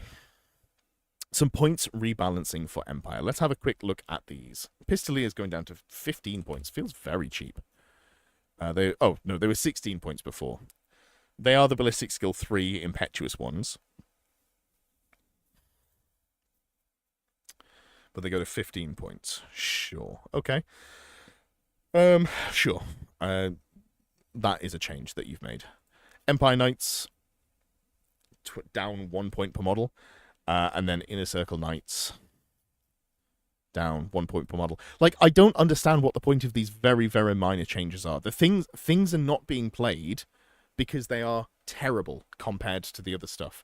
I feel like if you're going to make the change, make a serious change. Why have we waited 6 months for this? Hellstorm Rocket Battery. Now Strength 4, AP -2. This is a meaningful change. Now, I think it's probably still terrible, but it's going to be terrible in a more meaningful way. Let's just remind ourselves how the Hellstorm works. So it is a number of 3-inch blast templates. It's D3 blast templates, and you roll an artillery die for each one. And once all shots have been... Okay, so if you misfire once and you get 2 direct hits, you still get those direct hits. You're just quite likely to blow yourself up. So you've got like a 50%... No, you've got, I guess, a 1 in 3 chance of misfiring on average every turn. Sure. You DC Knights at the table? Yes, yeah, you do. I'm talking about it more generally. So, like, you don't ever see Pistoliers, and you don't really see Inner Circle Knights. And I don't think this 1 point cut for Empire Knights makes a difference. So the Hellstorm Rocket Battery is like this is a good change. +1 strength, +1 AP. So you're going to be wounding most things on 4s or 3s, and the AP2 is going to cut through in a meaningful way. Cool. It's still bad. I think it's still bad. I will have to reassess at some point. It's the same point as the cannon. Maybe just take another cannon. But sure, this is a huge boost to what it does. So this is a good change, even though I think it still leaves it as a poor unit. Cool. Anyway, Barded Pegasus are just the same as the regular Pegasus, and sure, whatever. This is onto Bretonnians now. Okay, so we're moving into Bretonnians. Barded Pegasus, they're getting this, but they don't get the dispersed formation because this is the one specifically for characters. And then Blessed Triptych, a unit that contains the Blessed Triptych gains the stubborn special rule. How was it worded before? Because that's effectively what it did, right?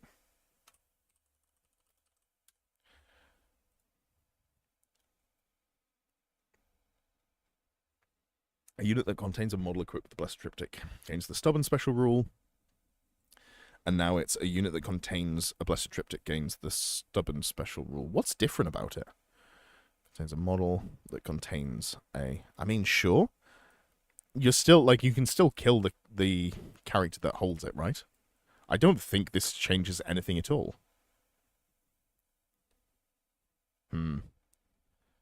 I don't think this changes anything, and I don't understand why it was changed. Because it's still held by the, pseudo unit champion. It was an upgrade for a champ, and it still is. It still is an upgrade for a champ. They haven't changed that bit, right? Unless they've changed something here. No, it's still exactly the same as it was. They've just changed the wording for no reason. Am I missing something? Or is this... Read on and find out.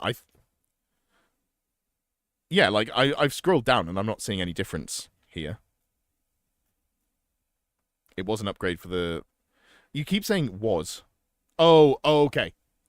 It's in the FAQ section, not in the errata. Okay, yes. So I was confusing myself because I was scrolling. Okay, so this is now going to be a good upgrade. 25 points to give the unit stubborn that can't be sniped. That's cool. That's very nice. That's very nice. That is very nice. Knights Errant and Mounted Knights of the Realm go to 3-up unit sizes, so you can run very small lances of them. That's interesting. That is worth considering. Especially, I guess, for like the Errant Crusade. Now you only have to run 6 Errants as your absolute minimum. I don't know if I will, but you know, that's something to think about. Sure. And then disperse formation for Pegasus Knights here as well. Yeah, this is pretty punishing for Pegasus Knights. I think it's probably still going to be okay because you just can't hide them as much. Like, it is a nerf to them, but they're still very mobile. They still move in the way that they want to move, and then you just have to orientate them at the end of their move in the way that you want them to be. So yeah, I think that's like this is objectively a nerf. I'm a little bit disappointed that this change here hasn't also come with a change to the whatchamacallit, the Royal Pegasus. Like, this doesn't need to be a monstrous creature. If we've nerfed all of the Pegasus, this could go back to being allowed to be joining the unit. Like, the fact that it was in the unit wasn't the problem. The problem was that it was able to run around in a 360-degree line of sight on its own.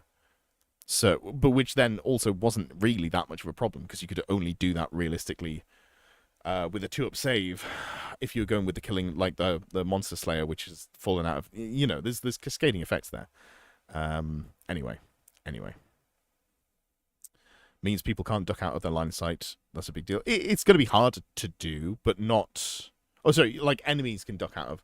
But you only need to see with, like, 50%. So if you like, splay the models out like that, so they're all facing slightly different ways, and you've got overlapping vision arcs, you'll probably still be able to see each other. Yeah, I don't know. This is one to think about, but I'm not gonna cry, you know, that Pegasus Knights are dead. I think they have other issues, and Viletide going away is like a very big buff to them. So, yeah, they might actually end up in the meta stronger than they were, even though they have objectively been nerfed individually. So we'll have to look at how that affects things realistically. And your point about them, you know, these unit sizes being better for Battle March, I think is very, very true. I think that is a good change to have. Like, it doesn't have to necessarily affect the base game if they want to promote getting more people into the game to play Battle March.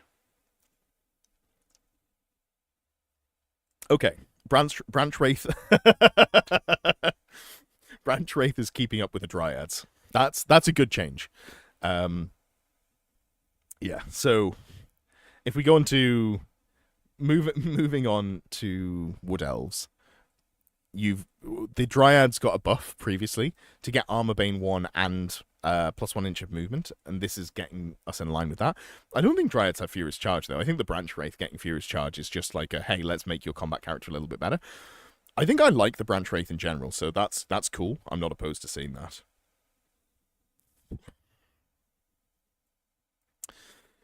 Eternal Guard. Martial Prowess is changing. All right. Let's reread the rule for Martial Prowess. You can make supporting attacks to the flank or rear as well to the front. So this is with your spears, but nobody uses spears because parry is very good. In the first round of combat, you get +1 to your weapon skill, and you can make supporting attacks to your flank or rear as well as to your front. Sure. I mean, it's a buff. I'm still not excited about Eternal Guard at 12 point per model, but, you know, it is a buff. Battle March box new tree spirit models basically confirmed by the this FAQ. That is the sort of, like, rampant, almost psychotic wish listing that I can get behind. I'm with you. I'm gonna just take this to believe that all trees all the time, always yes. That's what we're going with. War Dancer and Bladesinger. Strength to 4 and the attacks to 2 and the Bladesinger attacks to 3. Okay, great, cool. So I didn't even realize that the Bladesinger... Oh no, because the Bladesinger is the unit champion. Oh, they're getting base strength 4. That is a big buff from strength 3. That's one of the big issues with them. The delivery method, I think, is still a little suspect, but this is a really nice change for them.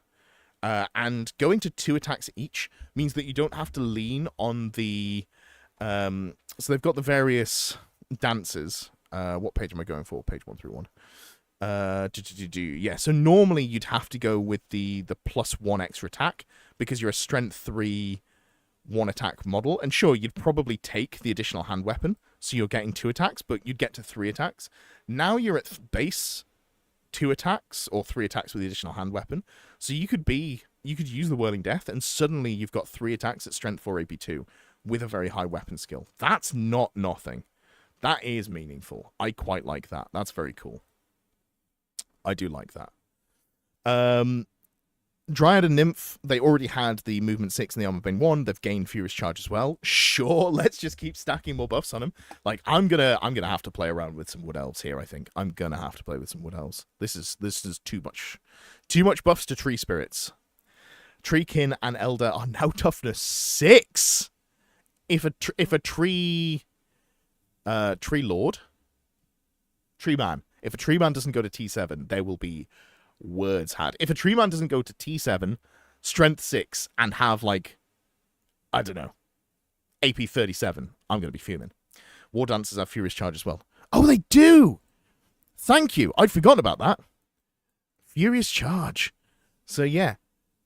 So you're going to have 4 attacks baseline at strength 4 AP2. That's just a lot of punch. I think the strength 4 is the big thing for me. Like, the +1 attack is really nice to have, but honestly, if they were strength, like, still 1 attack each, plus strength 4, I would be, like, excited to try them. This is meaningful, I think, realistically. This is genuinely meaningful. I've just scrolled by accident, sorry. Too excited. Okay. Treekin and Elder going to T6 is very cool, but they still don't have any output.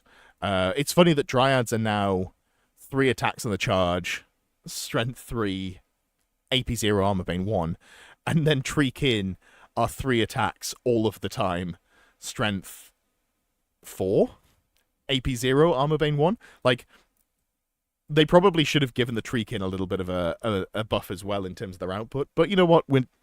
I'll take what I get. You get what you get, and you don't get upset when you're a Wood Elf player. So we'll go with that.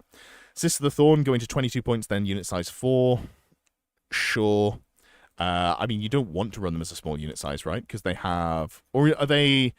How is their buff worked? Their buff is maybe worked to Standard Bearer. Okay, yeah, it's the warlocks that have the unit strength tie. Sure. You can run them for 88 plus 14, 102 points for 4 of them, and you can try and cast a spell if you want to do that. I'm still not excited about it. You can run them as a 2x2 marching column, which isn't even a marching column. It's not even better.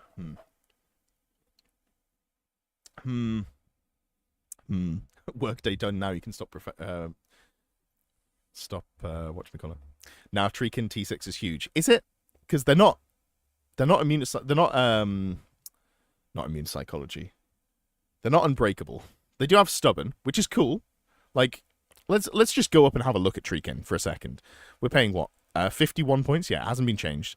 51 points, and you have T6, 3 wounds with a 5-up save and a 5-up regen. Like, that's not bad. But they were already kind of hard to shift. So, like, what are they killing? How do you win combat with them? Oh, sorry, I misspoke. They're armor bane 2 instead of armor bane 1. My bad. They do have stomp attacks, so they have a little bit more output. But it's very comparable output to, like, point to point, they are less than half as good as the Dryads. Treekin. I sometimes read things that make people think, like, make me think that I play a different game to some of you. Treekin were good pre-update. What did they do? What did the non-core infantry do that was very slow? Like, what was their role? Treekin are an excellent anvil, but what if I just didn't kill them because I didn't need to kill them because they're not holding any objectives? And what if I just played the game and I killed the stuff on the objectives? What if I did that? That's the problem with them. Hold the line not to die. Yeah, but I'm just going to kill other shit. Like, that's the problem with them. They don't actually do anything because they can't get where they need to be. I'd be a lot more excited about them if they could hold objectives. Yeah, I don't know. Given that they don't kill stuff, I'm not sold. Treekin are worse trolls. True. We're excited for I'm excited for some Wood Elf buffs. I think the stuff here, like, this is real. This is a real, genuine buff. And I don't want to sully the value of the War Dancer buff. And honestly, kind of the Dryad buff as well. Like, the Furious Charge is, like, not huge, but it's not nothing. Like, the stuff that we're getting here, not you, Martial Prowess, Ranch Wraith, all of that is like, oh, this is an actual buff. And then I see this, I'm like, yeah, okay. I'm not putting it in the same breath, I'm not putting it in the same breath. So we'll come back to that. And like, I'm not going like, oh, Sister Thorn, you can run them as 4. This is as good as Strength 4 extra attack War Dancers. Anyway, let's move on. Wild Riders are 26 points and unit strength size 4. I think they were 26 points already. I think that was the change that happened to them. Because I remember that they went down. Yeah, so they were already 26 points, if I remember correctly. But now you can run them as 4. Honestly, maybe that's the way. I like Wild Riders in squads of 6, but maybe you just run 3 cheap units of 4, because 26 points per model, give them shields, 27. That's, 108 points, 324 points for 3 units? That's not nothing. That's not nothing. Blue text is things that were in the FAQ already, but have been updated. So, like, it was already tweaked to some degree, but it has been tweaked more, basically. Warhawk Riders, 41 points. This is probably not enough. I'm not excited about Warhawk Riders at 41 points, but they better have been 300. Oh, no, 44 points. Okay, they were already... They're just not. Okay. Some high elf points cuts, though. But, yeah, interesting stuff for Wood Elves. I'm curious to see if we get anything in the erratas as well for them. We'll see. But I like this. This is big. I've already, there's someone who I know is very interested in War Dancers as it stands, and I think this gives them a lot more credence. Does that War Dancer buff also buff my Witch Elves? No. Because Witch Elves don't have dancers. I love Warhawk, stop it. You can love them, just, Dave, you don't play stuff because it's good anyway. Like, me telling you that the change to Warhawk Riders being a 3-point buff is not meaningful doesn't affect how much you're going to want to run them. Like, you shouldn't be personally offended by that because it doesn't matter to you whether or not they're good. Said with love. Dave is one of my coaching students, to be clear there. They're 41 points after a buff, that said. Yeah, I know, right? That's kind of how I feel about it. I looked at it, I was like, what do you mean there were already more than 41 points? It's okay. We're not going to worry about that. There's some genuine buffs to Wood Elves there, and we'll talk about it we'll go over that more in a second. Cool. High Elves. I think this is a 1-point buff on all 3 of these. Let's have a look at page 161. Yeah, a 1-point buff, 1-point buff. 1-point buff. Sure. I mean, they're probably still too pricey. If you compare it to, like, would you rather have a goblin at half the cost? I'd rather have a goblin at half the cost. Would I rather have a dwarf at the same points cost? I'd rather have a dwarf at the same points cost. But it's more in the realm of where it should be. So that's something. Martial prowess changes really help Lothan's Sea Guard compared to Eternal Guard. Do they get that as well? I guess they do. Page 185. Oh, it's a special rule that they get. Okay, yeah. Okay, well, let's talk about that now. Okay, so they get +1 to the weapon skill, and they can still make it supporting attacks to the flank and rear. So that helps. I think that does help them. They're actually weapon skill 5 when they get charged. so they don't get immediately run over as quickly. I don't think it's hugely meaningful. Like, you're still making a lot of AP, Strength 3, AP 0 attacks. Defensively, a lot of things that are charging you, it won't change what they're hitting you on. There's not a huge amount of weapon skill 5 in the game. Like, characters are usually weapon skill 6 or 7, so it doesn't affect them. And then infantry and cavalry are usually weapon skill 3 or 4. Against a couple of things, it does make a difference. But, like, how much difference does it make against, like, Warriors of Chaos? Are they going to still win that fight anyway? I'm not opposed to it. It's nice to have that buff, and they lose a point as well. Like, maybe this is time to try and build a Lothan Seaguard plus whatever the Lady Seaguard character who gives them AP 1 on all of their attacks. Maybe this is the time to try and bring that in. That's cool. Battle March army just got cheaper. I think this is very fun in Battle March. I think these are changes that are more meaningful if you're playing smaller points levels. Silver Helm's going to 4+ models. Dragon Prince is going to 3+ models. Bolt Thrower is going to 70. Ooh. Bolt Throwers were 80 before, I think, right? Because I used to bemoan how they were twice the price of a Goblin, but not twice as good.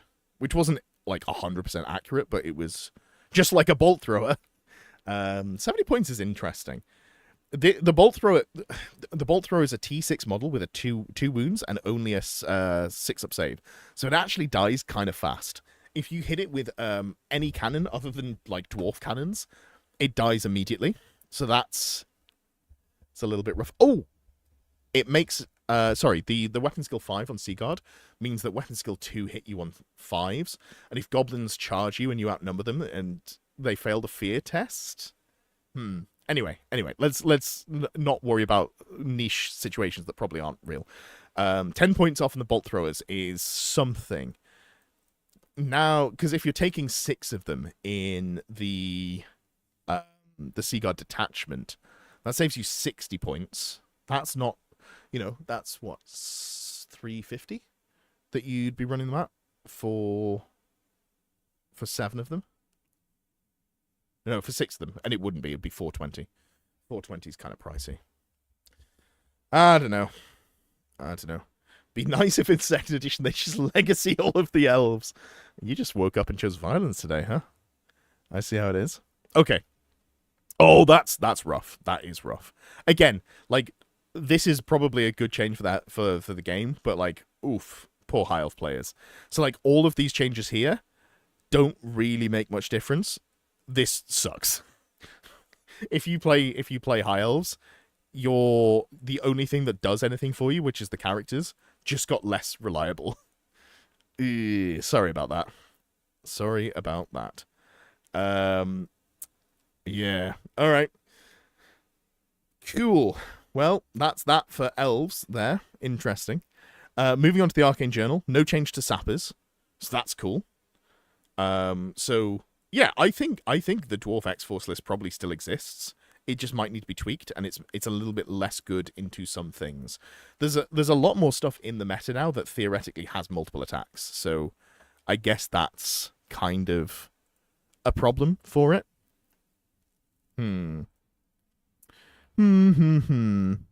Anyway, Scout Eurocopters just getting the same rules regular Eurocopters. That's fine.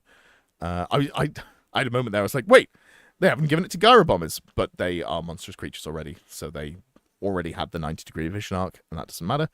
Veteran Outriders. 0-1 Outriders can have Veteran Outriders, and they're not subject to Ponderous. Ooh. So the Outrider spam list is probably dead for Nuln. That is rough. You would support this, delete the asterisk everywhere in the box. Yeah, like, I've thought, like, how would the game get worse if we just deleted the asterisk that allowed you to take multiple of the same item across an army list? It kind of fixes the haves and have-nots to an extent. So, yeah. Wait, Imperial Ogres are 29 points? What the hell? What the hell? That's so cheap. I mean, I know you're taking them as mercenaries here, so let's just... What page were they on? I need to read this. Page 40. What were they at previously? 31. Okay, so they've only gone down 2 points. So it's oh, and then you pay for the weapons as well. So if you give them a great weapon, it's still 33 points. Okay, that's not actually. I'm not going to lose my mind over that. That's fine. We'll go back to that one. The veteran outriders losing the ability to take multiple of them is pretty rough. I think that feels like I think they probably just want to not have that style of list in the game, which is kind of fair. But I think if it was 0 to 1 per 1,000 points, could be veteran outriders, as opposed to the regular. I think that would be fine. I wonder if you like the list just becomes like, how big can you take a unit of outriders?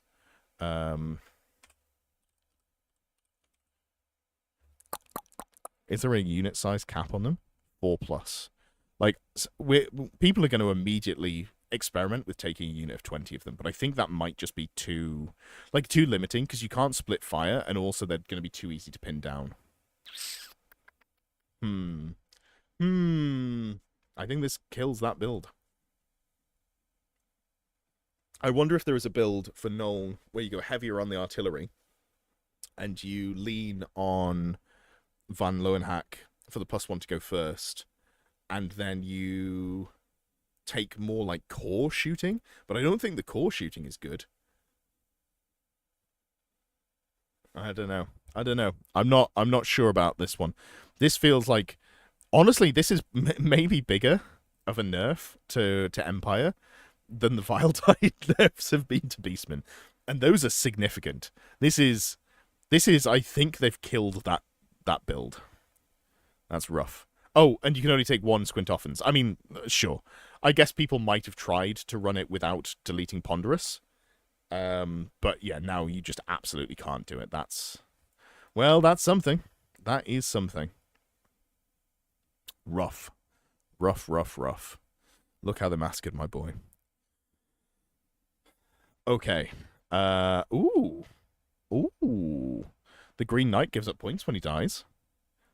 I want to see what how was the rule worded before? What was the exact rule wording? It's on this side.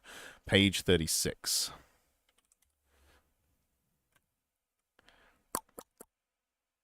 Here we go.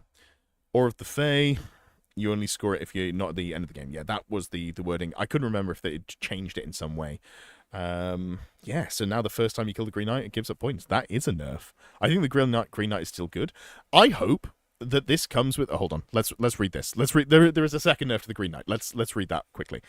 During the compulsory move phase, may be placed completely within any natural terrain feature. Oh, so he can't charge the turn he comes up. Ooh. Oh, that's a double whammy to the Green Knight. Like, it's not unfair as changes, but that is a double whammy to the Green Knight. So the Green Knight now can't charge the turn it comes in, and also the second it dies gives up points. Damn. I'm not going to say it's dead, because I think it's still very interesting, but it's not going to be my first choice. Bretonnians can do very interesting things with their character points, although it was theoretically the only character you were going to run with a 360-degree line of sight charge. But that is worse. The flip side of this is if the game gets way less tilted towards spells, the Green Knight becomes a lot more survivable. And it stops being an Alpha Strike piece, and it starts being a bully piece. Which is not without value. That's not without value. A lot of tournaments have started doing that to the Green Knight anyway. Yeah, a lot of places had stopped. I'd done like one of them, not necessarily both. Both in combination is pretty heavy. I don't agree that both these rules were being used by most TOs. A lot, maybe I would say from like my experience, half the events that I've seen used one of these rules. And it, realistically, it wasn't dominating the top tables. I understand that there is a consideration to like consider balancing for the mid tables as well, where I think if you don't play as smart against the Green Knight, it is more of a pain. Like it's more punishing to play against. But yeah, this is a big change. This is a very big nerf. Cool. Okay. Orion is now T6 and now 405 points and now doesn't have fear. This is because he causes terror, right? And the fear on there was just not necessary, I think, if I remember correctly. I think they just had fear on there so people didn't forget that terror causes also cause fear. I mean, that's about as far as I can assume. So was 455 and is now 405. So that's a very hefty points cut. Lost fear. Oh no, still has terror, so it doesn't matter. Were there any other changes? Or was that it? T6, 405, fear. How do I feel about this? 400 points for T6 in open order. I still don't know that I love it, but this is more playable for sure.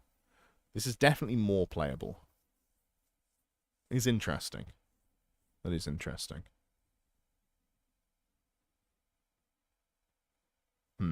Okay, sure. I now can't immediately write him off as unplayable. Now I have to think about him again.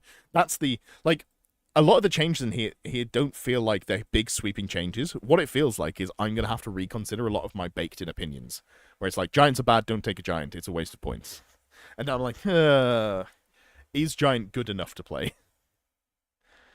So we'll see. You were hoping to make Orion and the Hound skirmish. Yeah, that would be a pretty nice change for them. No other changes here for the Wood Elves. Arcane Journals.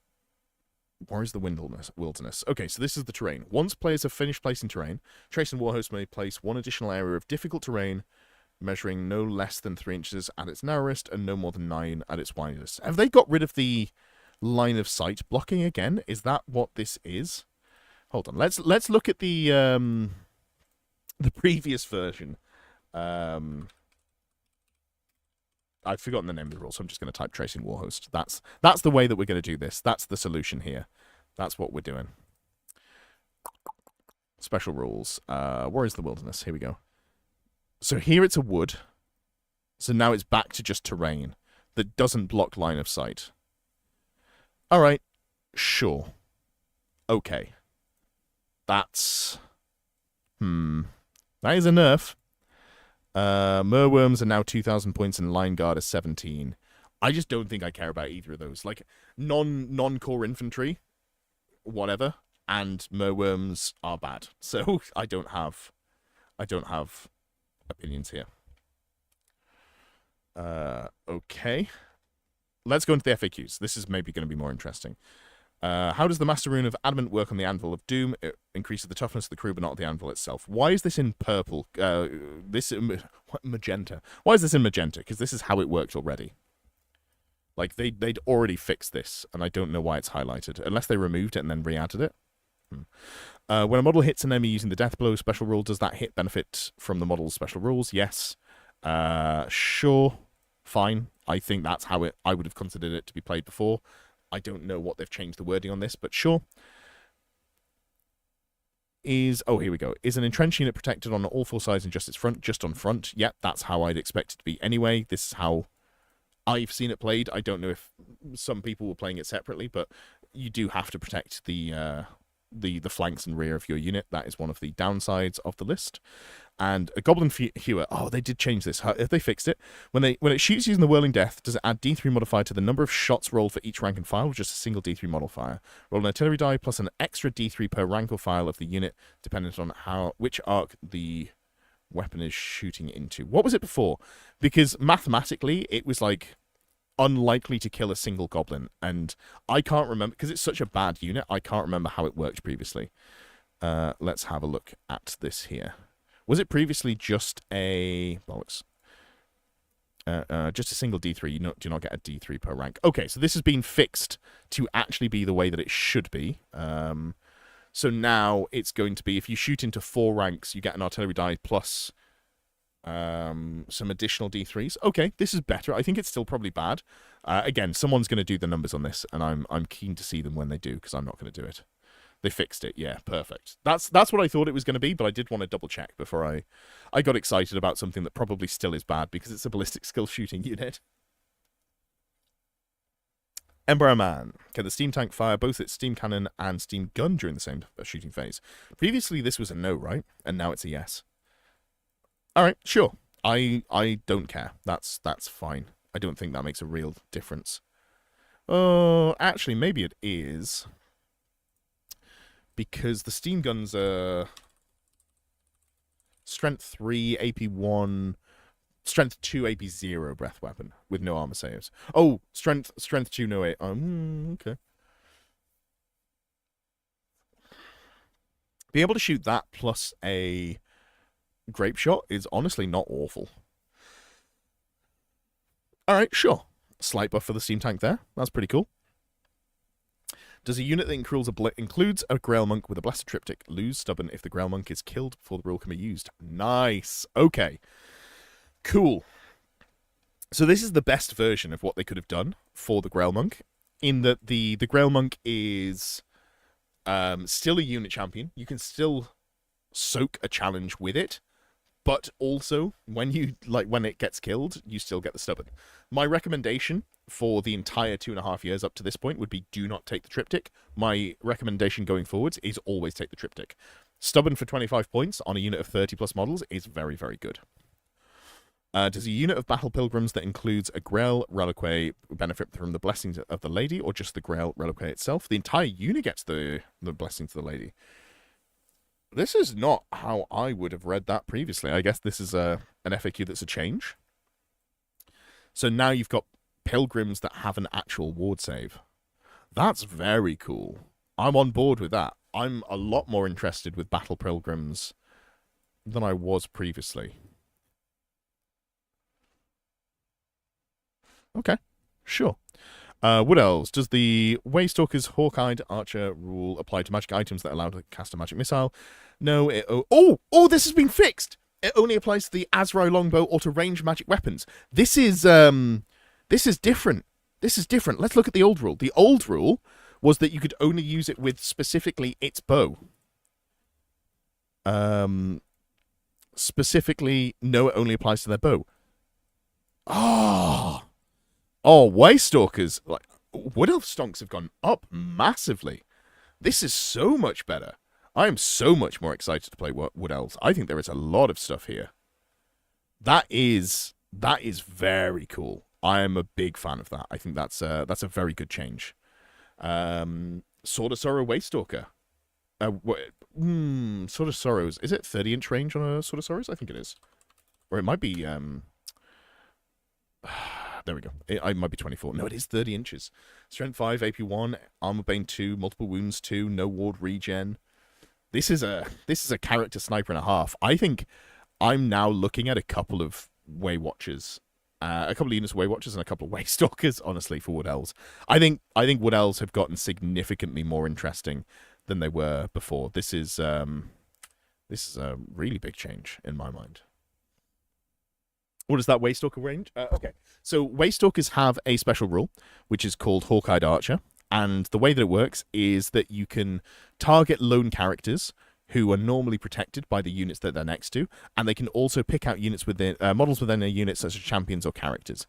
Now, if you're shooting something in the unit, like a character, they get the character Lookout Sir. So on a 2+, they will be protected. So you probably don't want to snipe stuff in the unit, but you can snipe stuff like Banshees. And if you shoot them with a Strength 5 Sword of Sorrow, they will die. They'll be wounded on a 2. They have no armor save for you to go through. They have 2 wounds, and they only have a regen, which you ignore. So that's a very strong way to deal with them. They can shoot Fanatics now. Ooh, that's true. That is true. Okay, interesting. And then and this is for Renegade Crowns, must a unit be in phalanx in order to not become disrupted when charged by a unit with first charge? Boo phalanx nerf. I mean, technically yes, but this makes sense. This is how I would have assumed it to be anyway, right? Is that not correct? Let's just have a look at the Cetra's Fury. I'd have thought that was how the rule read before, and I haven't looked at it in detail, but let's just double check how it reads. Oh, no clicky bits on here. Okay, so special rules. We're looking at probably like page 40-ish. Let's go from here. This is this PDF for some reason is unbelievably laggy, and I'm not sure why. I think it's actually towards the end. Oh, not that far. Not that far. Here we go.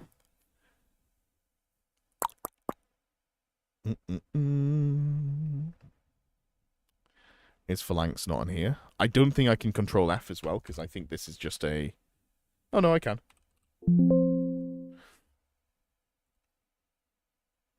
Okay, so... Close order unit considers being combat order the run marching mode. Yeah, I would have read that. Like, even if it's maybe not correct, I would have always read that as you have to be in phalanx to not be disrupted. But, like, it doesn't matter. Like, am I missing something? I've seen a few people complaining that this has been nerfed, but disrupted means you lose your rank bonus. If you're not in the phalanx, that means you're in marching column, which means you weren't getting the rank bonus anyway. So, this isn't a nerf, right? There's no way that this is a nerf because you have to be in the phalanx to get the rank bonus. There's no way to get rank bonus for this unit without being in phalanx. If you're in close order, you're in phalanx. Right? I'm not being... Am I being stupid?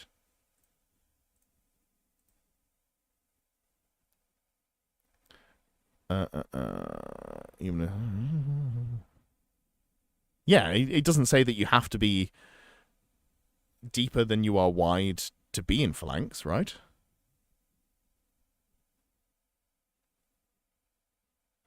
No, the changes won't be in the new rulebook because the logistics of that is impossible. They send things to print 6 months minimum before they hit the shelves because they get stuff printed in China. So there was no way realistically that these changes were going to be in the new rulebook. And also we've seen the scans of the new rulebook as well. Okay. Cool. Well, that doesn't do anything, I think. Sure. Anyway. But also there weren't that many changes to the base rulebook. These are mostly changes to the armies, which is maybe why they didn't change many of the core rules. Perhaps that was a consideration that they went to. All right, well, we've looked at everything apart from Cathay and the Battle March. Let's move on to Cathay. I'm seeing a lack of blue. I haven't looked at this at all, but I'm seeing a lack of blue. Oh, no. Okay, what are Cathay getting? Cathay have nothing in the errata section. The Jade Banner now says, change the rule as follows. When calculating its combat result, a unit carrying the Jade Banner may claim an additional bonus of +2 combat result points. Isn't that what it was already? Is that just a change in the wording? Why is that changed? When can additional bonus of +2 combat results? Close that one down.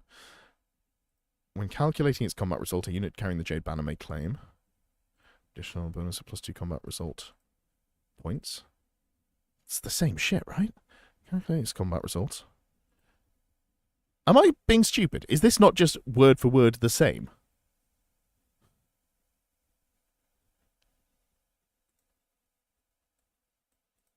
Huh. Bizarre. Okay. If a Cathayan dragon is in base-to-base contact with an enemy when they transform, can they move out of base contact during their transformation? No. This is good. You shouldn't be able to do this. You shouldn't be able to escape combat. Just see Ed say, once again, Mao Yin gets a nerf despite being a meta terror. You shouldn't be able to escape combat. Like, Cathay is the only army in the game that can do this. They shouldn't be able to do this. This breaks fundamentally the rules of the game. So not being able to transform out of combat, I think, is a good change.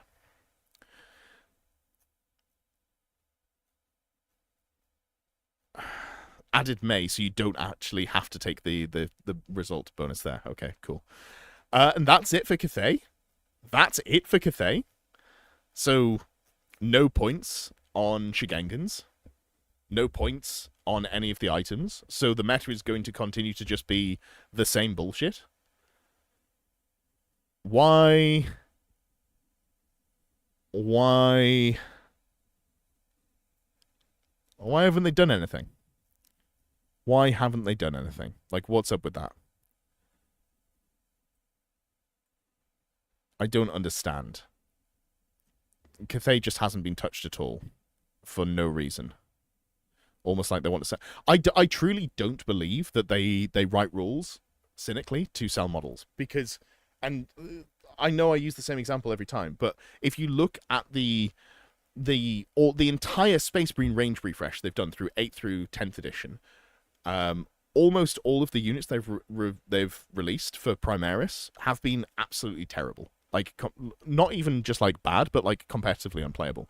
In a game that is more focused on being competitive, Space Marines are conservatively like 35 to 40% of Games Workshop's total sales. So if they were going to do it, they would do it for Space Marines. I don't understand why they haven't nerfed Cathay.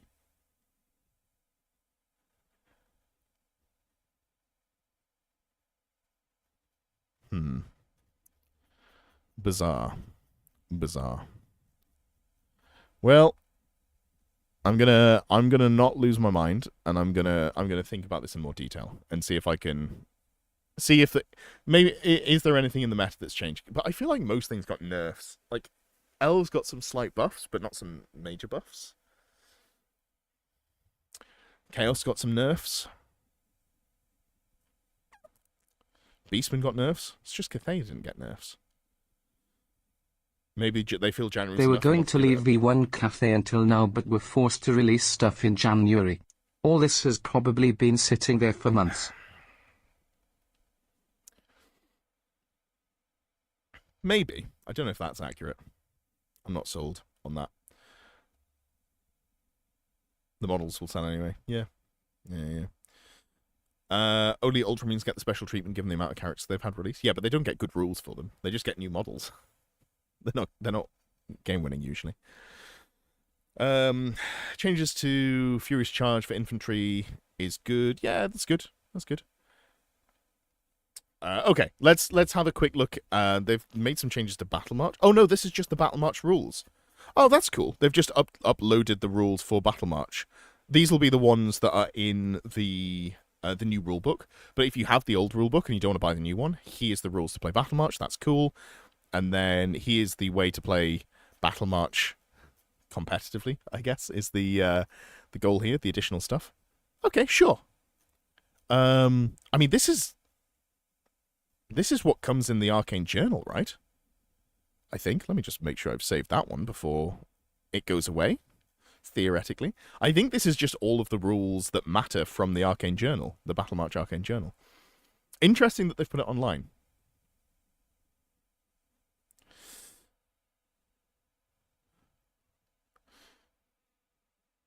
They did upload the general companion as well, but they removed that. Oh, okay. I just clicked it while it was up and didn't realize that was, something that they didn't mean to do.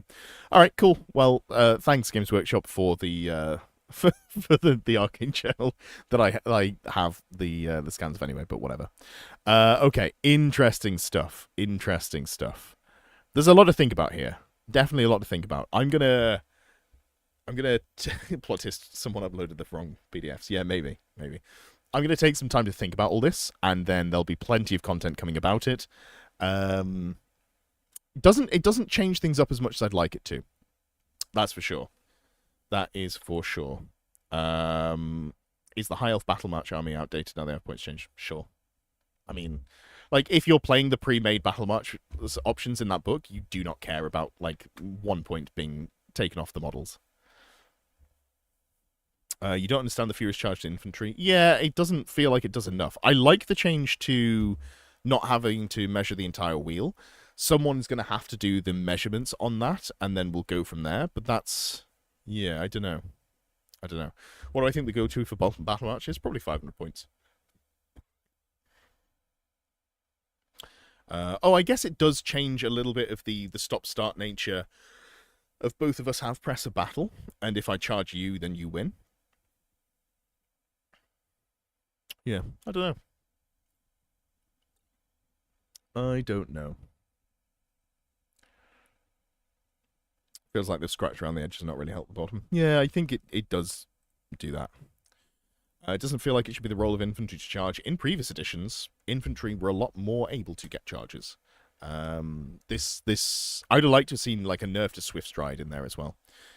New shield on the rulebook, possibly Norska. I think it's just Warriors of Chaos to mirror as opposed to anything else. Like, I know they've already got a Warriors of Chaos one on there, but I think it's just an additional shield to mirror out the fact that they added the Cathay one on there as well. Twonga, do what you want. Oh, it's not down to me. Like, all the Battle March events I've seen have been 500 points, but play what you fancy. You like the Peg Knight change? Wish they reverted the Royal Pegasus. If they're changing the Peg Knights in that way, I'd like to see them also have... Wait, did they remove the bit that says they lose lance formation? Have they got lance formation back? Have I just missed that? Whoa. Let's whoa. I gotta open this up again. Where's the... I've closed too many things. I got too excited and I closed too many things. If they have lance formation back, that's actually meaningful.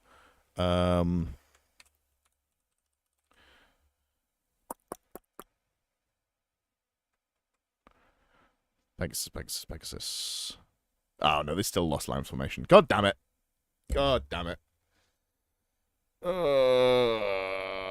400 points is like 12 hours. It objectively isn't. You don't have to count the wheel. No, you do have to count the wheel. What you don't do is you don't count the... you only count the wheel, like, in a straight line. You don't have to measure the curvature. So depending on how accurately you played on the tabletop, this was maybe not something that you did anyway. Honestly, I think a lot of people were kind of fast and loose with it. So this is just, if you were quite exacting with how you played, you now... everyone is the same as you, or vice versa. Where was it in here? Yeah, so you don't measure the curvature of the movement. You just measure in a straight line. So if you were wheeling like this previously, you'd measure like in a semicircle, and now you just measure in a straight line. No Furious Charge when I have a 3+ reroll ones in combat. They don't care.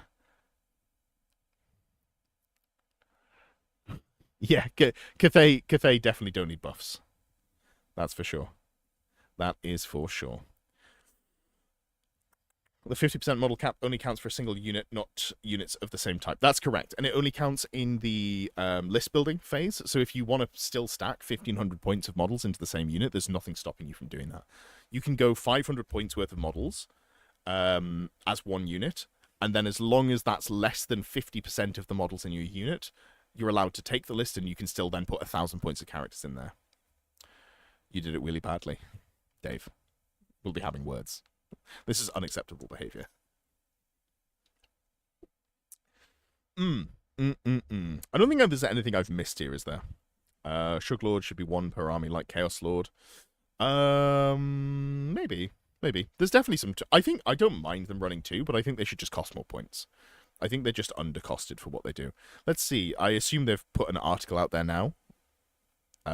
Here we go. Let's have a look at the designer notes, and we can look at that as a separate thing as well. Where's my video capture device? Window capture? This one here. There we go. Let's get on the screen. Let's have a look at the pictures as well. I'll be interested to see what they've got in the designer notes as well. We may as well look at it while we're live, eh? That may as well be something we do here. The new Warhammer the Old World core set went up for pre-orders on Saturday. That is true. To celebrate, the studios prepared an updated FAQ and errata, and we caught up with JTY to learn more about the latest changes, which we've just looked at. What's he saying? First picture is Cathay. Given that, now that I've seen all the changes, and this picture is a picture of Cathay, I don't know. That pisses me off a little bit. Okay, since the release of The Old World, we've observed the impact of new rules and miniatures after the release to see how players adapt, responding to any queries and concerns by releasing FAQ and errata paces at a steady pace. Last summer, we made a number of changes to core rules based on player feedback and our own experiences. It effectively created a 1.5 edition, and on Saturday, the 1.5 edition core rulebook went on pre-order. Everything you need to play the most current and up-to-date iteration of the rules can be found within the FAQ and errata documents. Updated versions of these are being released today and are linked below. That's interesting. So I was thinking that they wouldn't be uploading, like, that's something that we didn't talk about, actually. So if you look in here, for example, all of this stuff that's in the core rulebook, this will be printed. But now, I guess the FAQ stuff isn't. But like anything that's errata and has like actively changed the wording will be in the rulebook. I'm glad that they've left that in. I'm glad that that hasn't just gone away. Okay. What else have they said? In today's update, we've added more questions and answers to the FAQ. As always, the goal of these is to clarify the rules and settle as many of the uncertainties players may have encountered as possible, based on the questions most frequently submitted to the inbox. Yeah, I think the unfortunate reality of this is, from what I've seen, is that they're not actually keeping track on what's good in the game. That's not what they're doing. It's quite a small team. As I understand it, there are 2 of them who write the rules, one of them who is newer to the rules, and one of them who is looking to move away from writing old world rules. So maybe that's why this is the vibe we're getting. But I guess the answer is, if there's something that you think is a problem, try and marshal as much interest in your friend group to spam emails. I don't mean spam, but like get as many people emailing in the same question, because they don't seem to care about what is good or not, and it's just, if questions come up a lot, let's answer them. That is the yeah. Anyway, so it says, if you have questions, please do submit them. We don't respond directly. We do read all of your questions, and those asked most often are considered for inclusion when we come to update the FAQ. And let's assume that the next FAQ is going to be coming in probably January of 2027. So, I think the next changes to the game are going to be things that come in arcane journals. My concern with the Warriors of Chaos Beastman arcane journal was that what if it was just a Hagtree Fetish file type character alongside a couple of dragons? I'm less concerned about that now, I will say. But it also means that maybe, like, how do you deal with Cathay? With that said, if Cathay is in a state, because obviously they haven't really got nerfed at all, if Cathay is like the clear number 1, you can tech your list more heavily to try and play into Cathay. So maybe there is going to be a natural swing in the meta to deal with them. We'll have to see. We'll have to see. While the core rules themselves remain untouched in this update, which I think is not a balanced decision. I think this is literally because they've printed a book and they don't want people to complain that the book that they've printed is immediately out of date, which, like, I understand that as a concern or like a frustration from customers, but also I'd rather that they just balance the game better. We've taken a look at the armies themselves throughout the Ravening Hordes, Force of Fantasy, and many of the Arcane Journals. We've tweaked a number of model profiles and unit entries. We've lowered the cost of a number of models, making them more viable in your armies, and increased the cost of others to better reflect the potency on the battlefield. But you've done a bad part. You haven't increased the cost of Cathay. We've also altered other characteristics for a number of models, including the things such as leadership, movement, strength, or weapon skills we feel appropriate. If you're seeing this, because I'm probably going to take this section and put it up as a video and then link to the live stream. We've already looked at all of the changes, and I am underwhelmed by the changes. I like that they are doing this. I want to be very clear that I think that they're doing this is very good. I'm super happy to see them change stats. Traditionally, you don't see Games Workshop changing stats a lot of the time across the board, because a stat line is something that is more immutable. Normally, they balance with points. I think it's great that they're changing stats. I think they've just done a bad job of the stats that they've changed. Like, a lot of the stuff, they've tweaked something, and you're like, you've changed 4 things about a model, and it's still bad. Why didn't you do a more meaningful set of changes? But I appreciate that they are trying to do it. One noteworthy change for a number of infantry units is the addition of Furious Charge. With the 1.5 update, infantry have become more defensive in their playstyle. For the most part, this reflects how well such units fight. Large blocks of infantry are less well suited to charging across the battlefield than cavalry or chariots, and those armed with long thrusting spears or halberds excel in defense. But there are some units that by their nature should be more aggressive. I haven't personally felt like there's much of an infantry stalemate. And I think at the top level, like if you're running very competitive lists, I think that's not necessarily how the game plans out. But I think this is something that is good for sort of like the mid or lower tables, where you're less likely to be like, oh man, I just got wrecked by 3 Shigengans into my unit. Because the infantry not charging there wasn't the problem. Like, I don't see infantry versus infantry stalemates all that often, but I think this is a great change to have.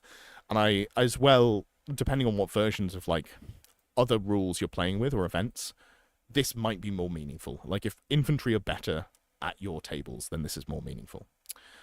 Dave has the optimal number of fanatics, but it's now in a safe, hidden away, so no one can learn that truth. What's the optimal number, Dave? Tell us all, Dave. Okay. So to this end, units such as Chaos Warriors, Gores, Orc Boys, Empire Greatswords, and Dwarf Slayers, to name but a few, have gained Furious Charge. The extra attacks a unit with Furious Charge gains when charging the foe or when pursuing an enemy that has fallen back in good order encourages units that should be aggressive to act more appropriately on the tabletop, offsetting the defensive nature of other infantry units. That's true. I actually, like, now that we're thinking about it holistically, I would have quite liked to have seen more of this. I think I would have liked to have seen more buffs along this end. Like, maybe for dwarves, Longbeards get Furious Charge. Maybe that's just a buff that you staple on them. And you go, oh, but dwarves are traditionally like a defensive unit. It's like, yeah, but you've got Hammerers who are better when they're charged. You've got the Ironbreakers who are very defensive. Maybe just give a unit like Longbeards the ability to be a little bit more aggressive. And it doesn't matter because they're not making the charge. But I would have liked to have seen more armies getting this buff, I think. We've also amended the way in which a few special rules work to either to better explain the rule or to amend its effect. The core rules FAQ and errata also contain amendments and questions regarding the Battle March rules and the Match Play Guide. One change we've made here is to add an additional caveat to the Grand Melee Army Composition rules, yes, preventing any one unit from containing more than half the total numbers of model in the army. The goal of this is to not prevent large units, but to encourage players towards fielding a broader spread of big and small units in their armies. We're keen to see what impact these changes have upon the game over the coming months. We'll continue to keep an eye on future feedback from players and playtests alike. The problem is I actually don't think this changes anything. Like, I don't think any competitive lists are nerfed in this way. If you want to run a Death Star, it's very easy to just run stuff as well. Like, if you're running, you know, the Tomb God Death Star, you've only got 30 models in there. You're running some Horse Archers, you're running some Skeleton Archers anyway, so that doesn't matter. You know, Grave God Death Star, you're running twice that many zombies. Gore, you can run loads of Ungor. Like, I don't think this actually makes a meaningful difference to the rule. And it actually kind of just adds complexity in a way that I think doesn't help. So I think this is a swing and a miss, which is a real shame. Yeah, so those are the changes. If you're watching this as the video, then I will link the live stream down below. It'll also be the linked video at the end, so you can see exactly what we're talking about there. But yeah, huge suite of changes. There'll be plenty coming over the upcoming weeks. I'm going to take some time to think about these rules. I'm going to make sure that I'm talking about what has changed for the factions that have had actual meaningful changes, and then we're going to start thinking about how we can change our lists to deal with the upcoming meta, because the meta has changed. Vampire counts are still pretty good, but they're not. I think vampire counts were in a position where they could be punished. I feel like you can punish, and some armies have got extra tools to do that. Like, actually, I think Wood Elves now don't have a good matchup into Undead, but now that they can snipe Banshees, have a little bit of a safer matchup into Undead there. So I think there's going to be small tweaks that we can make with our armies, and if Cathay does end up being the #1 faction again, but in a much, like, greater disparate way than it was prior to this FAQ, maybe we'll see people restricting Longma in the way that they were restricting balloons, or maybe we'll just see the meta warp to somehow beat Cathay. I'm not 100% sure what you can do to beat Cathay. I'm not certain what the answer is. Like, what do you put in your list to suddenly beat Cathay? They are very magic focused, but the meta has got less magic focused with the death of the Wild Herd or the nerfing of the Wild Herd list. So yeah, I'm not really sure which direction that's going to go in. I'm very keen to start building around it. I'm keen to see where we go. I think shooting is probably still going to be very strong, but some of the shooting armies has been nerfed. So if you're able to bring shooting in a way that hasn't been nerfed, maybe that's something to consider looking at. One of the downsides to the Shigengans is they're only a few like the T5 with a 3-up save and a 5-up ward and only 7 wounds. So like you can splat them. They're kind of vulnerable to cannons. I know that's not an answer for everyone, and that makes me sound like JTY from a year and a half ago, where it's like, oh, dragons causing you problems, take fanatics and cannons. But for real, cannons will rip through shugs if you've got enough of them. So, yeah. Morty says, with all the unit size changes, I think we're going to see smaller boxes of cavalry 4s rather than the boxes of 10 that we've been enjoying currently. I think that's not wrong. I think heavy cavalry might come in 8s as opposed to 10s or 12s, which I think is a real shame just for the state of the game as a consumer. Like, in terms of actual on the tabletop, it doesn't make a difference. If you want to run 6, you'll still run 6. But if you want to run 2 6s, you're going to have to run, like, buy 2 or 3 boxes of models, depending on if they come in 4s or 8s. So, yeah. I don't know. Dave, I wouldn't worry about that. Brett's is still going to be one of the better factions. If you play in a meta without shooting, you're still going to have an absolutely fine time. Having your 90-degree vision arcs, but with your ability to march 20 inches is still very strong. So I think rumors of the death of Britonia are greatly exaggerated. Dave says, Merworms still only 0 to 1 sad times. That is a good restriction. Merworms are terrible, and if you put 2 in your army, your win rate will go down significantly. So this is a good change for you, Dave. Yeah, it's a good restriction there.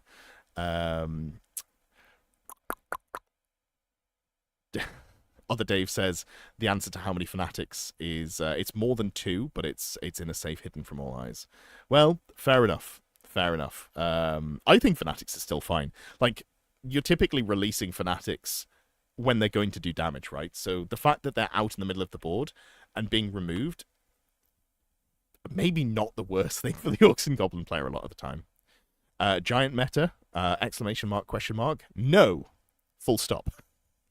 Are Wood Elves still awful?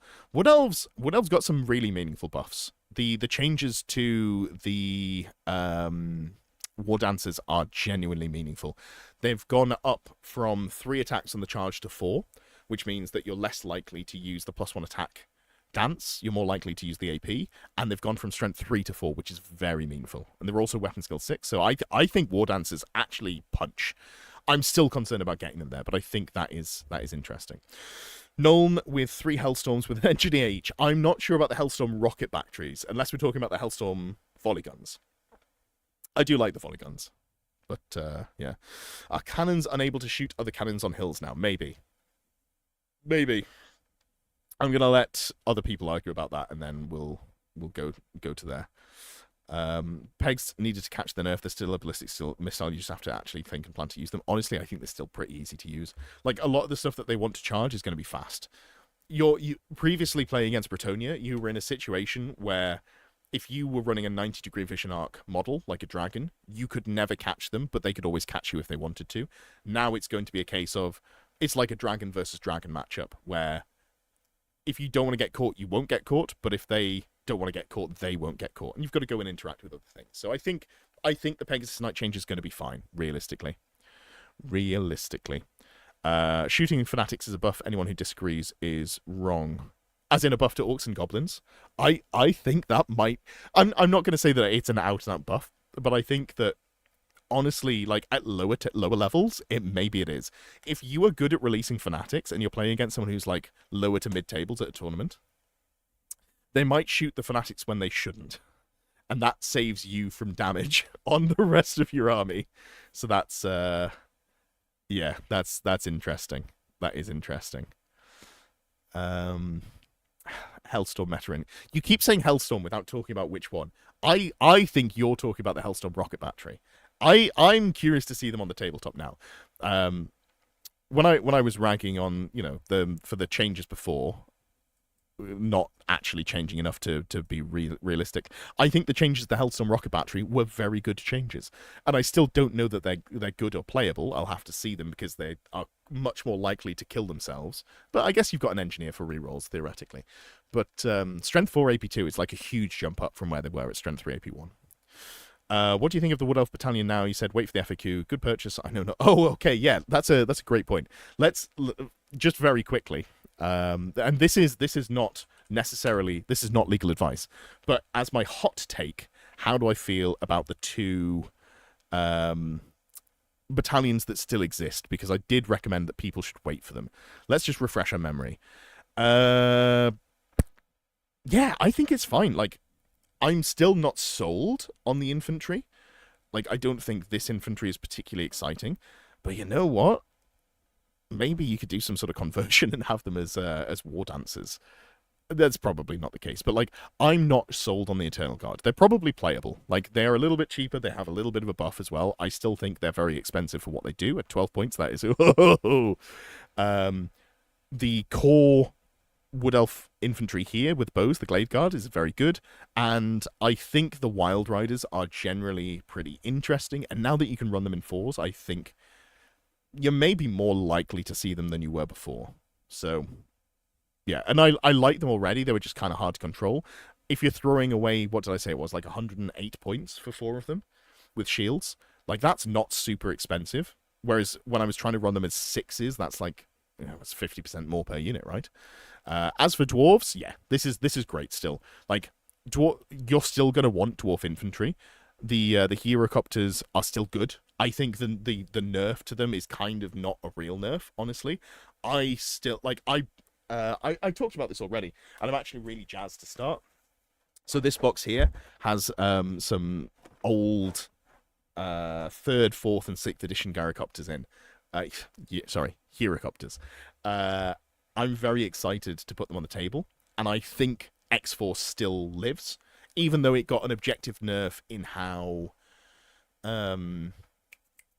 Sappers, like the Entrenched, works. I think it's still decently good. I think it's still mostly as good as it was. You still don't take impact hits, you don't take stomps, which is kind of the big thing at shutting down dragons. Yes, they get to make lots of attacks into you, but you can still soak them with challenges, and it's like other infantry units as well. I don't know. I think X-Force still has a lot of play. It's maybe a little bit worse than it was, but I think it was very good. So this to me looks good.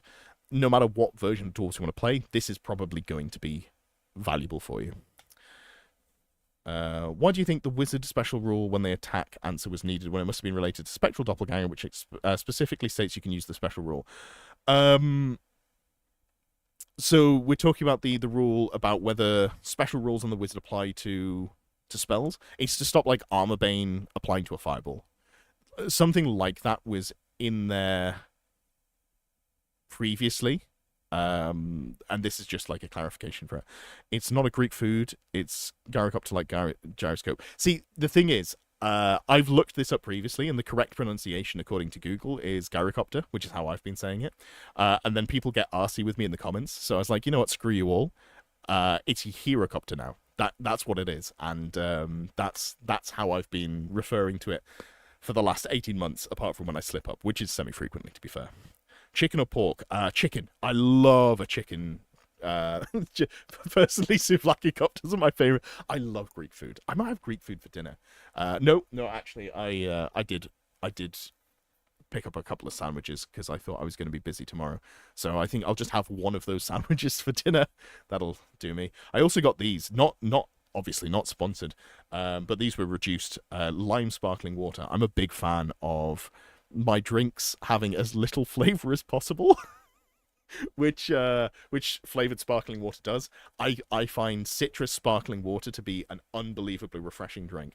If you ever like, I'm pretty principled. I'm fairly strongly moral. I will stick to what I believe.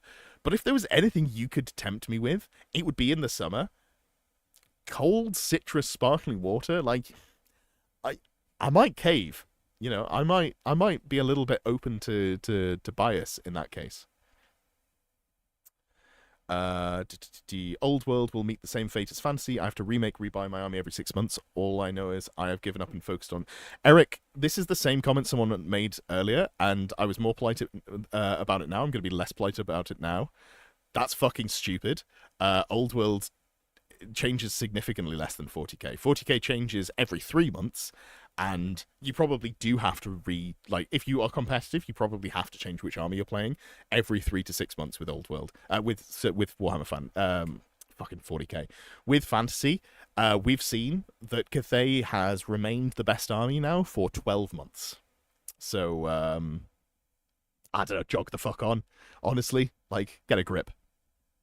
Anyway, I think I'm now warm and getting annoyed at people saying stupid stuff, so it's probably a good time for me to call it here. But it's been a blast. I'm pleased that despite it not being everything we wanted it to be, I'm still pretty pleased with what we got.